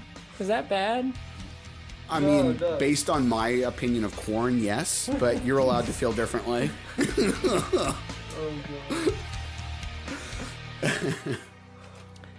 Josh, what do you think of the fight scene when Lestat is attacked by the bad vampires? Oh, this is some lame ass, like Buffy the Vampire. Like Buffy the Vampire Slayer, like the TV show. Yeah, the TV show. Because Buffy the Vampire Slayer, the movie, which is not at all like the show, is actually really good. I mean, that's sincerely. I agree. Yeah. Yeah, I agree. And it's like you were saying, like the trails with the vampires is the bad special effects. And then Marius shows up to save the day. And then Lestat does like some kind of like spin dodge move, and it looks like shit. They did not find a very good vampire fight choreographer for this film. They didn't. Choreographer? What does that mean? The fight is a lot of like a vampire swoops in, Lestat like lays down on the ground and then pops back up. I think that happens 2 or 3 times. Yeah. The move he does where he stands on his hands and he like kicks a guy while standing on his hands doesn't work. Like that's supposed to be like a big like fight move. That's so fucking stupid. This is like watching what a bunch of 12-year-olds who wanted to film a vampire film or fight scene would film. And then he like cuts his fucking head off, bro. Yeah, exactly. And then like kicks the body and the head just falls. Right, and he brings the VHS to school to show his other friends. It's like, look at this cool thing we filmed over the weekend. So much Resident Evil influence permeated throughout the 2000s. I don't even know if that's the first one actually, but I think we saw it in 13 Ghosts when we did that podcast years ago. Right. But where someone gets sliced or chopped in some way and then it hangs on them for a moment and then the appendage falls off. In this case, it's the head. Yeah, that old trope. There's always that second when they get the surprised look on their face, like they know what's happening, and then their head falls off. It's just so fucking edgy, man. It's just like the tiniest cut, and then it just like... Right? That was all throughout the 2000s. Oh, yeah. I mean, that's another one where, like, for some reason I can't think of any specific examples, but I just know it was used in 30 other movies. Like... Yeah. But as Lestat starts to get overwhelmed, and, you know, Marius has his back, but there's just too many, Akasha comes up from under the stage. She was under the stage the whole time, Steve. Oh, my God. What a twist. What was she doing down there? Eating snacks? Eating rats, who knows? Checking the PA levels? She's waiting for the right moment. She's like listening in, like, no, not yet. She wanted to make sure the sound was good, you know.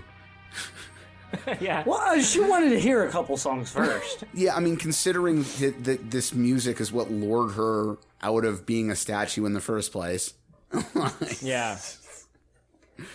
So she rescues Lestat and she kind of like takes him away, you know? They go to, I don't know, somewhere, and she kind of says, like, I want to make you my companion. You'll be my king. I'll be the queen. We will rule the world, and we're going to change everything. This is but a taste of what we shall share, my love. My king. Behold our kingdom. kingdom of corpses? Why? Why not? This is why you have risen. They believed in nothing. Now they are nothing.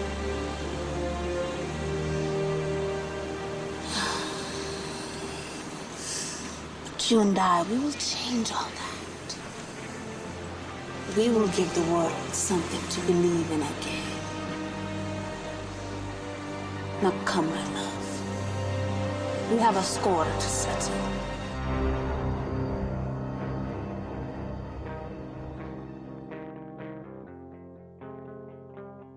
Do they have sex right here, or like what's implied here? They're just like hanging out in a bathtub, biting on each other and shit. Yeah, it's like whatever vampires spend eternity doing with each other. I think they're definitely banging. They're in a sexy rose petal bathtub while Deftones is playing on a little boombox nearby. And that was my favorite music scene in the whole movie because it was a nice break to get Deftones instead of Korn. But well, I actually like the Deftones, and that song's probably their most famous song. But it's a good one. Yeah, Changing the House of Flies is a good song if you're into hard metal. I do like that song. Right. Still. But yeah, like so, Akasha totally kills everybody in like a 1 mile radius. Yeah, he comes to after their night together and just finds that like there's dead bodies everywhere. Oh, he's also a daywalker. Yeah, so he goes, he should have been more reticent, but he just wakes up and it's sunlight and decides he's going to try walking outside. And oh, guess what? It's fine. And he sees all the bodies, and Akasha tells him, yeah, drinking my blood lets you be out in the sunlight. This is another thing they neutered. Akasha's got no real motivation in this film. In the books, she was after stuff. She spends some of her time trying to like empower the world's women. She convinces women in certain societies to like take over from the men, and she decides that she wants to be basically the queen/deity of a worldwide vampire society where most of the humans would end up dead. And it may be thin. I'm not saying it's the greatest story in the world, but at least she had some motivation. At this point, there's only like 30 minutes left in this movie, and it feels like the start of Act 2.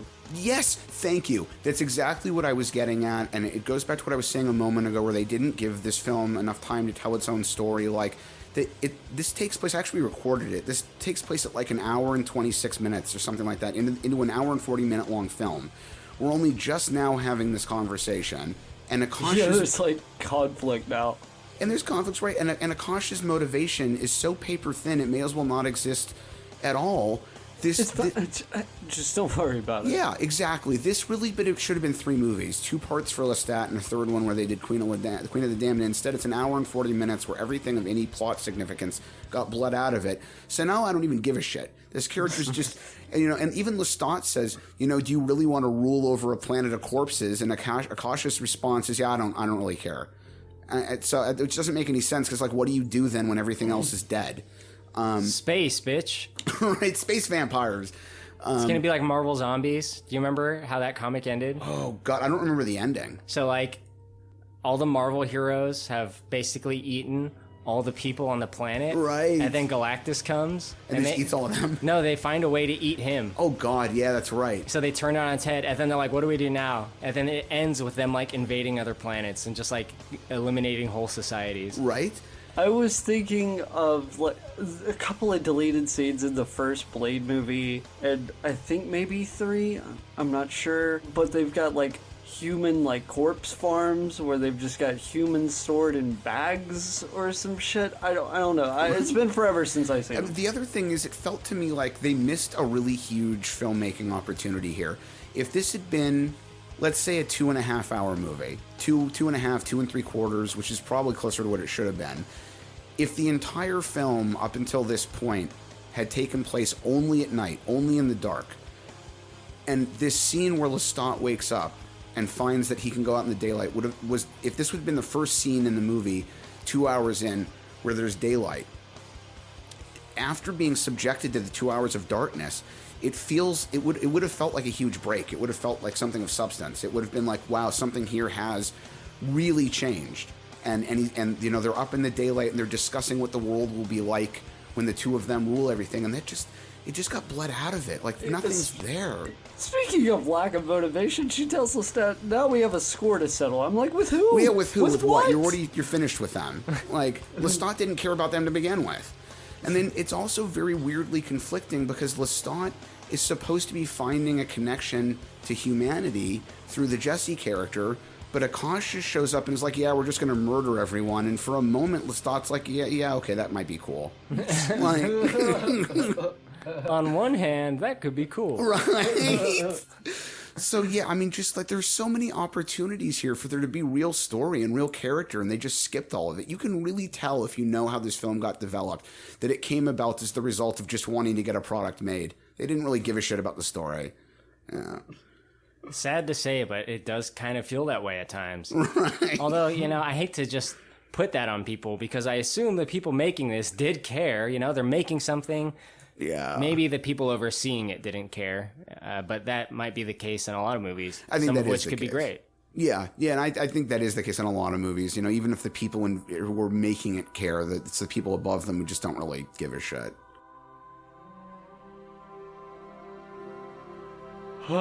So, fellas, stakes are high. Everyone's showing up for this finale, but nothing's established, and I don't give a shit. There you go. It's the I don't give a shit part. I couldn't agree with you more on the rest of it also, but like, that's the stakes are high, but I don't actually care. I do not care. What's going on? Who's who? Yeah. Why is anything? At this point, the only purpose in even watching the ending is just to see how it ends. There's no emotional investment at all. Like...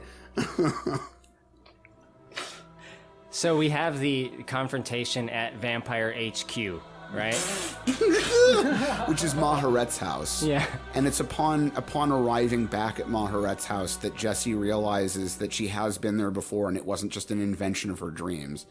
Exactly. Yeah. I guess to fill in the story, which doesn't matter that much in the context of the movie, but Maharet had human relatives and children when she was turned into a vampire, and she's kind of been following her bloodline through generations. Right. And eventually it came to Jesse, who's distantly related to her, and her parents died. So Maharet had been taking care of her as a kid until eventually she was like, all right, that's enough. You can't hang out with us. She doesn't want Jesse to grow up in the vampire environment. But it's also like, then where did you send her? Who did she grow up with? How is it possible that she thought this was a dream and the people that adopted her never told her anything about where she came from? It's just the whole thing's weird. Why didn't Maharet keep any contact with her for all these other years if they loved each other so much? Vampires don't have cell phones. I guess, no, well, I guess not, or telekinesis or the ability to fly or whatever.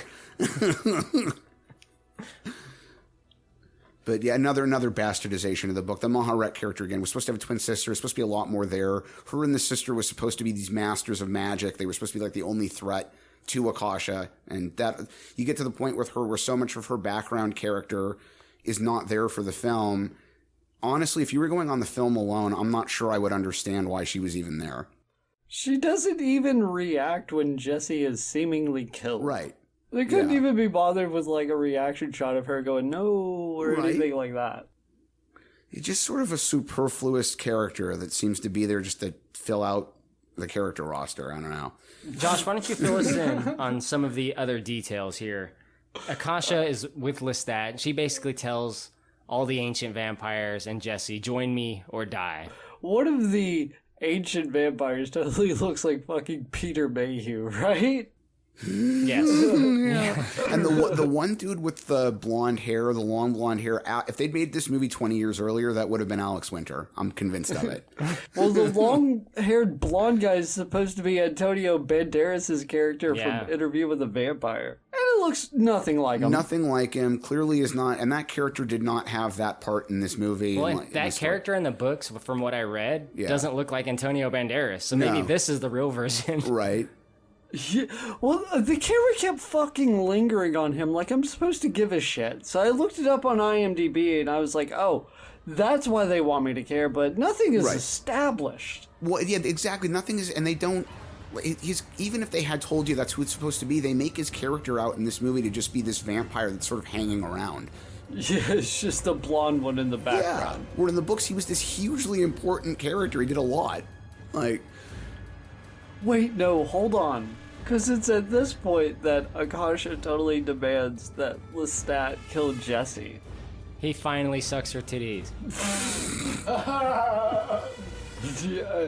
Yeah, and then he started playing with the nipples, and it got a little weird. He was going a little far in front of his queen, you know? Right? She's like, look what I made my bitch do. Yeah. Then I guess he starts sucking on Akasha's titties. I'm just kidding. Her wrists. He starts sucking on her wrists. So then she says, look how he obeys. Like a dog. Like, what a fucking bitch. But I guess she, like, comes just a little bit, but immediately tells him Lestat to stop what he's doing, you know? She's just like, and cut it. But then he, like, starts to suck even harder. The group of them had established at Maharet's house a few minutes before that the only way Akasha could ever be made vulnerable enough to kill is while she's allowing someone to draw blood from her. So Lestat is going to set things up here. And it's a very Julius Caesar type of moment where they spring into action and just start sucking on her. To Lestat. What do you think of this, Steve, as the way to defeat her? Like, this is like, I guess, the last action sequence? Yeah, this is like the climactic action sequence, and it's pretty anticlimactic, really. There's not a whole lot of... I mean, there's a little bit of a fight, but nothing super impressive. Peter Mayhew gets killed. Yeah, Peter Mayhew gets killed. Lestat's just like, some motherfuckers are always trying to ice skate uphill. Right. And then Marius goes in for the kill, and then Maharet's like, no, I'm gonna do this shit. And then takes all the XP for the party. Yeah, she takes all the XP for the party. She fucking ninjas the loot.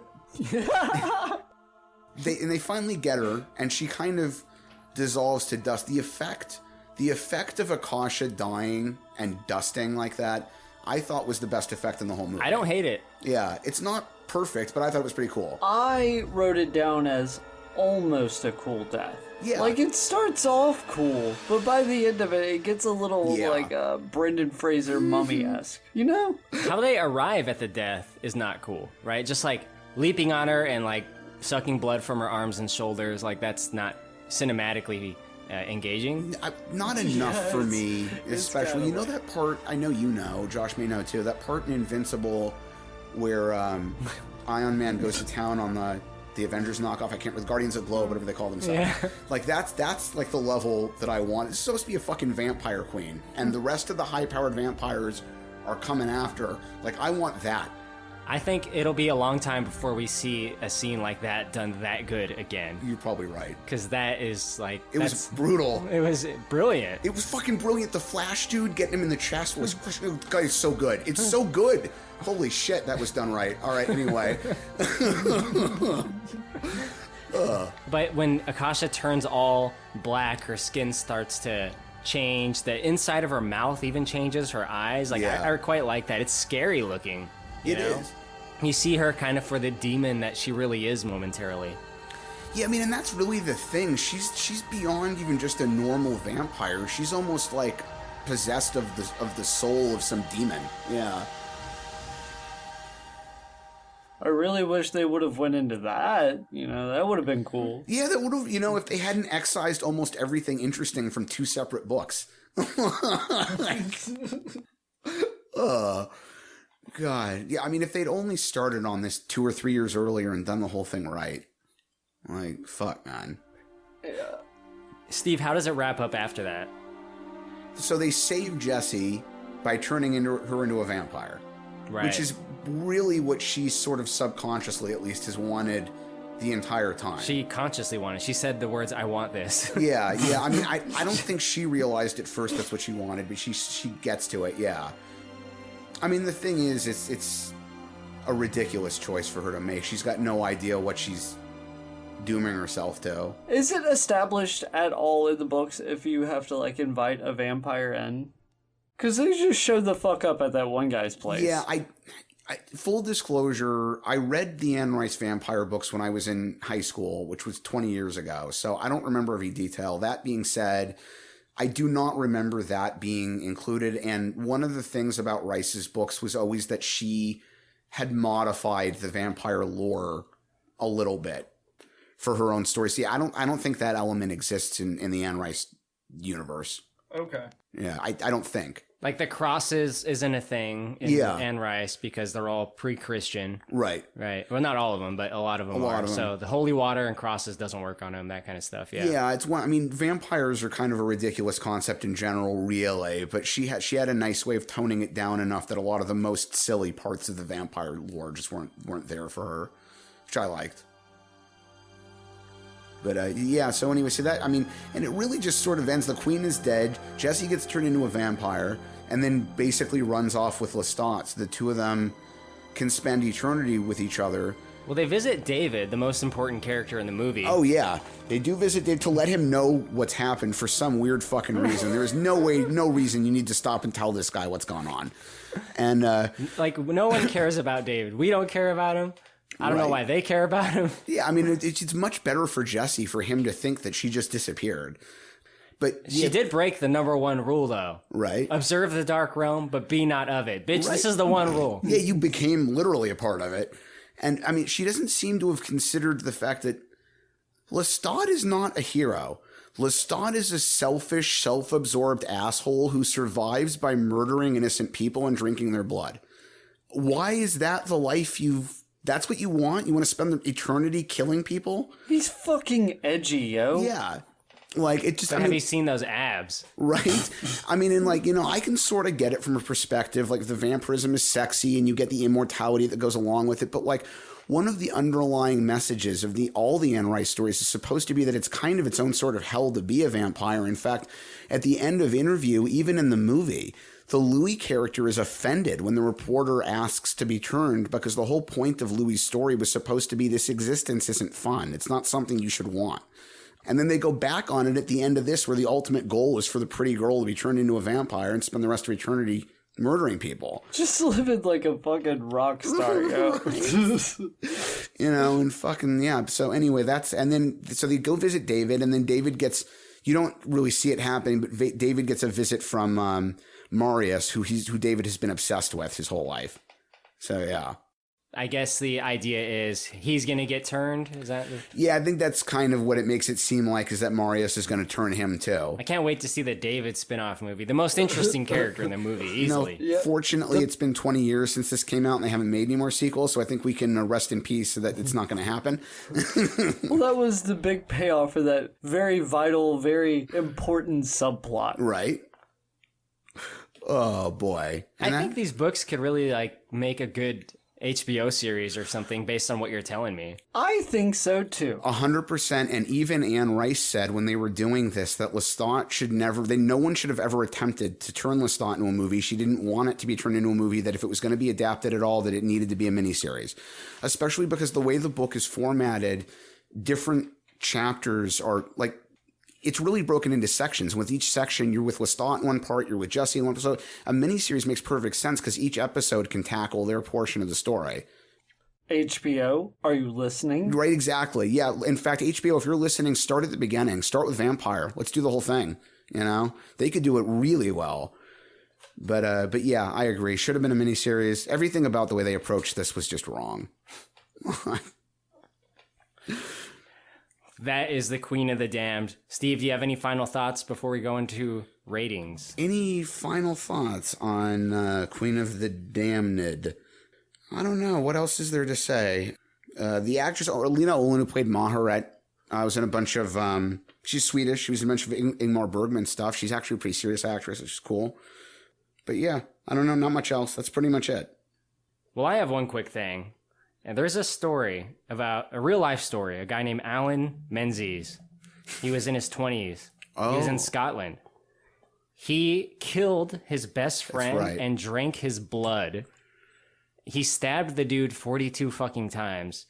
And he says that he was ordered to do that by Akasha from this movie. Yeah. So this movie... Yeah, I think I did hear that. Indirectly influenced a real life murder. Not to say that the people that made this movie have any involvement. Of course, it's unfair to say that it's their fault. But that did occur in real life. I always wonder in cases like that whether the person was really so mentally ill that they actually believe that's the case, or if they just believed that claiming so afterward would make them seem crazy enough to get off. Like, I guess we don't know, do we? Yeah. But I gotta say this. People named Alan, watch out for them. Right? They don't like cartoon babies either. All right, Steve, on any rating scale you want, what are you going to give Queen of the Damned? God damn. I'm going to give this movie... I'm going to be generous, I think, and give this movie 5 immortal bloodsuckers out of 10. 5's the best I can do. 5 is the best I can do. There are movies that are worse than this, which is part of the reason it's getting a 5. And I'm always willing to give some points to a production team just for getting a movie made, because I know how hard it is to get anything made. And some of the costuming and the makeup in this movie were cool. The sets were pretty cool. But everything else about it just really fell short. They took hundreds and hundreds of pages of story, bled everything worthwhile out of all of it, and gave us it's like the leftovers. It's like the placenta, you know? It's like the part you don't want. They kept the kid and gave you the leftover. None of the actors were particularly good. None of them were particularly horrible, but none were particularly good. None of the characters are interesting. All of the depth is missing. The motivation is missing. There's just nothing here for me to give it better than a 5 on. That's about as good as I can do. Best I can do. Right? I was going to give it a 4. I'm going to give it a 5 just because the production value was pretty decent, but that's about it. Okay, well, I'm going to go next, Steve. I'm going to give this movie 6 out of 10. Oof, Jonathan nice. Davis scalping tickets in front of a seedy concert hall in LA. I have a lot of nostalgia for this movie. I say that, I think, on every fucking movie we do nowadays, but that's a factor. The thing is, Steve, I used to think this was the coolest fucking thing ever made. It's really hard to detach myself from these high school thoughts I had. No, I can understand that. I can do it to some extent. But, you know, I still like Aaliyah in this movie. I know that's controversial. Right. Unlike you, I mourn her death. Oh, hey, whoa, no. I'm not saying anything defaming about Aaliyah as a person. That was very sad. You know, I think she was... her music was pretty cool. I like some of it. You know, she certainly did something unique in this movie. And she is sexy as all hell in it. Stuart Townsend is fucking a ham, in my opinion, in this movie. He's a huge ham. Like, he is trying so hard to be sexy. And it just so contradicts the interview with the vampire, like the naturalness to those performances. It's just, it's a little forced. But I'm going to keep going back and forth. I like some of the music, even though some of it hasn't aged well. Some of it I definitely am like not into. I don't like the Manson song, but... You know, some of the ones I do like. I like Forsaken, the David Draymond version. I like the Change, the Deftones, and the Chester Bennington song that he sings. And aside from a really, really disappointing third act, there is some interest from me when I'm watching this movie, right? Kind of like going through Lestat's human life, then when he just quickly turn into a vampire, the journal stuff, and I'm like, I'm getting interested. It does kind of shit at the end. It's just like, okay, and a big fight happens. It was definitely the most interesting and engaging part of the film. I can't argue with you about that. I like seeing Lestat kind of like shred on a fucking violin, like he just needs a guitar, you know? Like, there's no electric guitars in the 1700s, but goddamn, if there was, he'd be ripping. Nobody can rip gypsy music like Lestat. Yeah. Anyway, that's all I got to say. Josh, on any rating scale you want, what are you going to give Queen of the Damned? Well, you guys were way more generous than I'm going to be. I'm going to give this 1 interview with a vampire out of 10. I don't blame you. This movie's just so cringy at times. It hasn't aged well at all. Oh, God, yeah. I mean, I almost feel bad for giving it a 5. Enough said. Just fucking watch it if you don't believe me. Jonathan Davis. Or don't. There's a lot of good vampire movies out there you can watch. I want to say this, okay? I'm in a lot of nostalgia groups on Facebook where people just jerk off to stuff they used to like, basically, and someone will just post a picture of a movie, and everyone will be like, I love that movie, and it'll be the most asinine, it'll be fucking, what's that snowman movie you did a video on, Jack Josh? Frost? It'll be fucking Jack Frost, I swear to God, and people will be like, oh my God, I loved this movie when I was a kid. Any schlock piece of shit people just gush over in these kind of groups I'm in. The problem is when you like stuff as a kid, right? Yeah. You can't let go of it completely. This movie comes up a lot, and everyone says the same thing. Great soundtrack. So people still like this movie for the soundtrack. I mean, I guess if you were a fan of Korn to be, I just disliked Korn so strongly, even when they were a current act. There's no way for me. If you get the soundtrack itself, Steve, Jonathan Davis sings on very few of the many songs on the soundtrack. Yeah, and the problem for me is it's more than just him. It's just that the music itself just doesn't do it for me. Yeah. I mean, it's a product of its time. So It is. I can see that. And that's kind of the point I'm driving at, is that, like, people still are attached to this, and it's kind of, like, lame that they are. Also, myself included. Jonathan Davis looks like a human marionette. There's something real weird about him. He's not a handsome man. No, and it's not even that I don't want to pick on somebody for not being handsome. I'm hardly the best looking guy in any room, but like that's fucking A. Okay, we're gonna bring back something just this once. Oh, come on. No, not that. All right. We could do that if you want. No, because you're just gonna make up an answer. No, they're gonna bring back something else. Just this once. The Hat. Okay. All right, never mind. I was gonna say there's one more movie I kind of want to add, but it's all right. It's too late, Steve. The Hat has been made. But Josh brought up Buffy, and it's so good. Steve, you cannot put your name in the Goblet of Fire. Fine. Okay? Fine. So, Steve is going to draw a movie from The Hat that's going to be our final entry in our Halloween horror-themed October movie reviews. He only does this so he can blame me if it's a bad one. Steve, I'm just going to warn the audience. Steve signed off on all the movies in The Hat. No, that's not necessarily true. Yes, he did. Some of them are I signed off in the sense that I was willing to do pods on them. That's true. I see. Yeah, not on their quality. Yeah, not necessarily in the movie, but I did agree to do recordings on all of them. Okay. Yes, that is true. Needless to say, the list is just a huge spectrum of shit. All right. Well, some of it was pretty good. Some of these are good. Let's see. All right. What am I going to get? It's going to be something of all the movies in here I want to see, I'm going to get the one I really don't. I guarantee it. All right. Here we go. That's the movie I hope it is. I know which one you're talking about. All right, you know what? We got From Hell. That's not bad. I like that movie. From Hell? Yeah, that's a good Nice. one. That actually is a really good one. We're going to like talking about this. All right. Yeah. Nice. Great. It's Could've been going to be Hellraiser, great to but- discuss this actor and director combo. I don't think we've gotten to do that quite enough on this No. podcast, so I am excited for Based this. on a really good graphic novel. So, yeah. More on that to come. Josh, I want to thank you for being a guest on this podcast, and I would like you to tell the listeners what you do and where they can find you. You can find me at Review Inc. or type Review DOOD into your search bar. Got to really work on that dyslexia, buddy. Real shit, right? But the doctors say, one day. We're just hoping, And I just make fun of movies. Let's put it that way. Absolutely. And Josh has It's very funny. Josh has made a very awesome video for this podcast, which I would really love you listeners to go and check out. It's on our Three Ninjas Kickback podcast that we did. Josh made a highlight video of that specific to YouTube. This is a video, unlike most of our podcasts, which are just audio only. Hilarious, amazingly well done. And Josh, I cannot thank you enough for doing that. It's YouTube. Oh, thank you, sir. So you better get on. Hello. So I have a message for you, the listeners, and a request.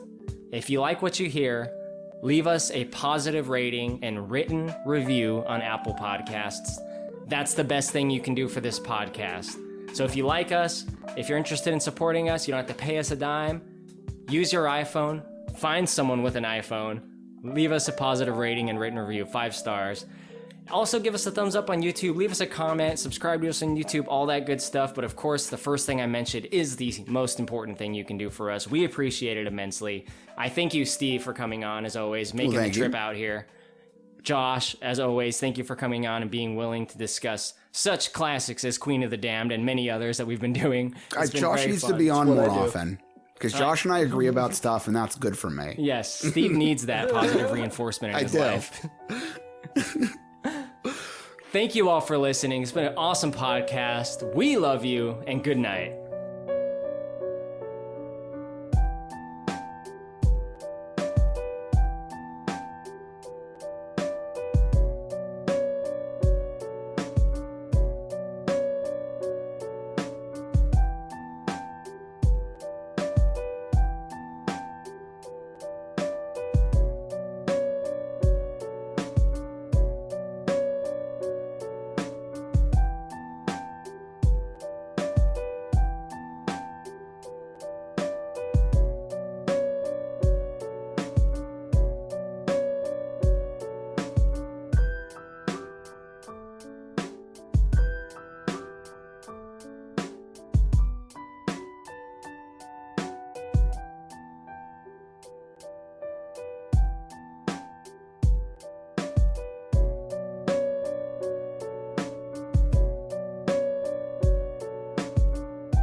Hello and welcome to Big Dumb Movie, where we discuss movies of the big dumb variety. I'm your host, Corey, and I'm joined today by my friend Steve, and secondly, my other good friend. Hi, it's me, Tommy Wiseau, star of The Room, here to talk about vampire movie.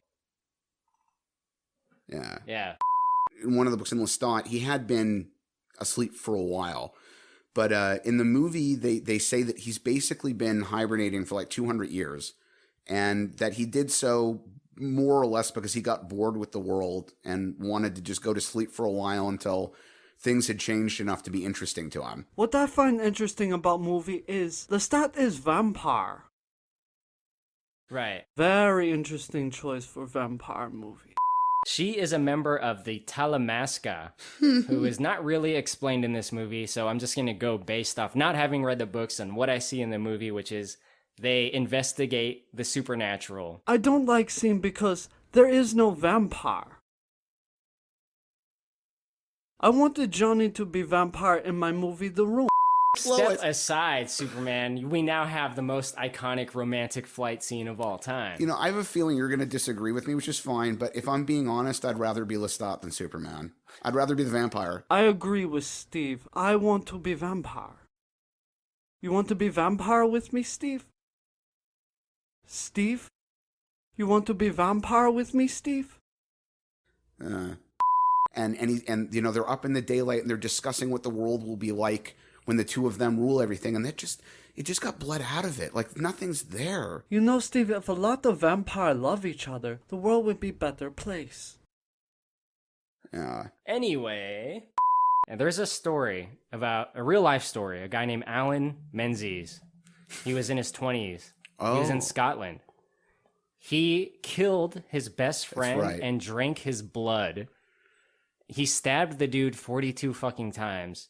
And he says that he was ordered to do that by Akasha from this movie. What a story. 5's the best I can do. 5 is the best I can do. That's it. Big dumb movie betray me. I'm fed up with this world. Oh, boy.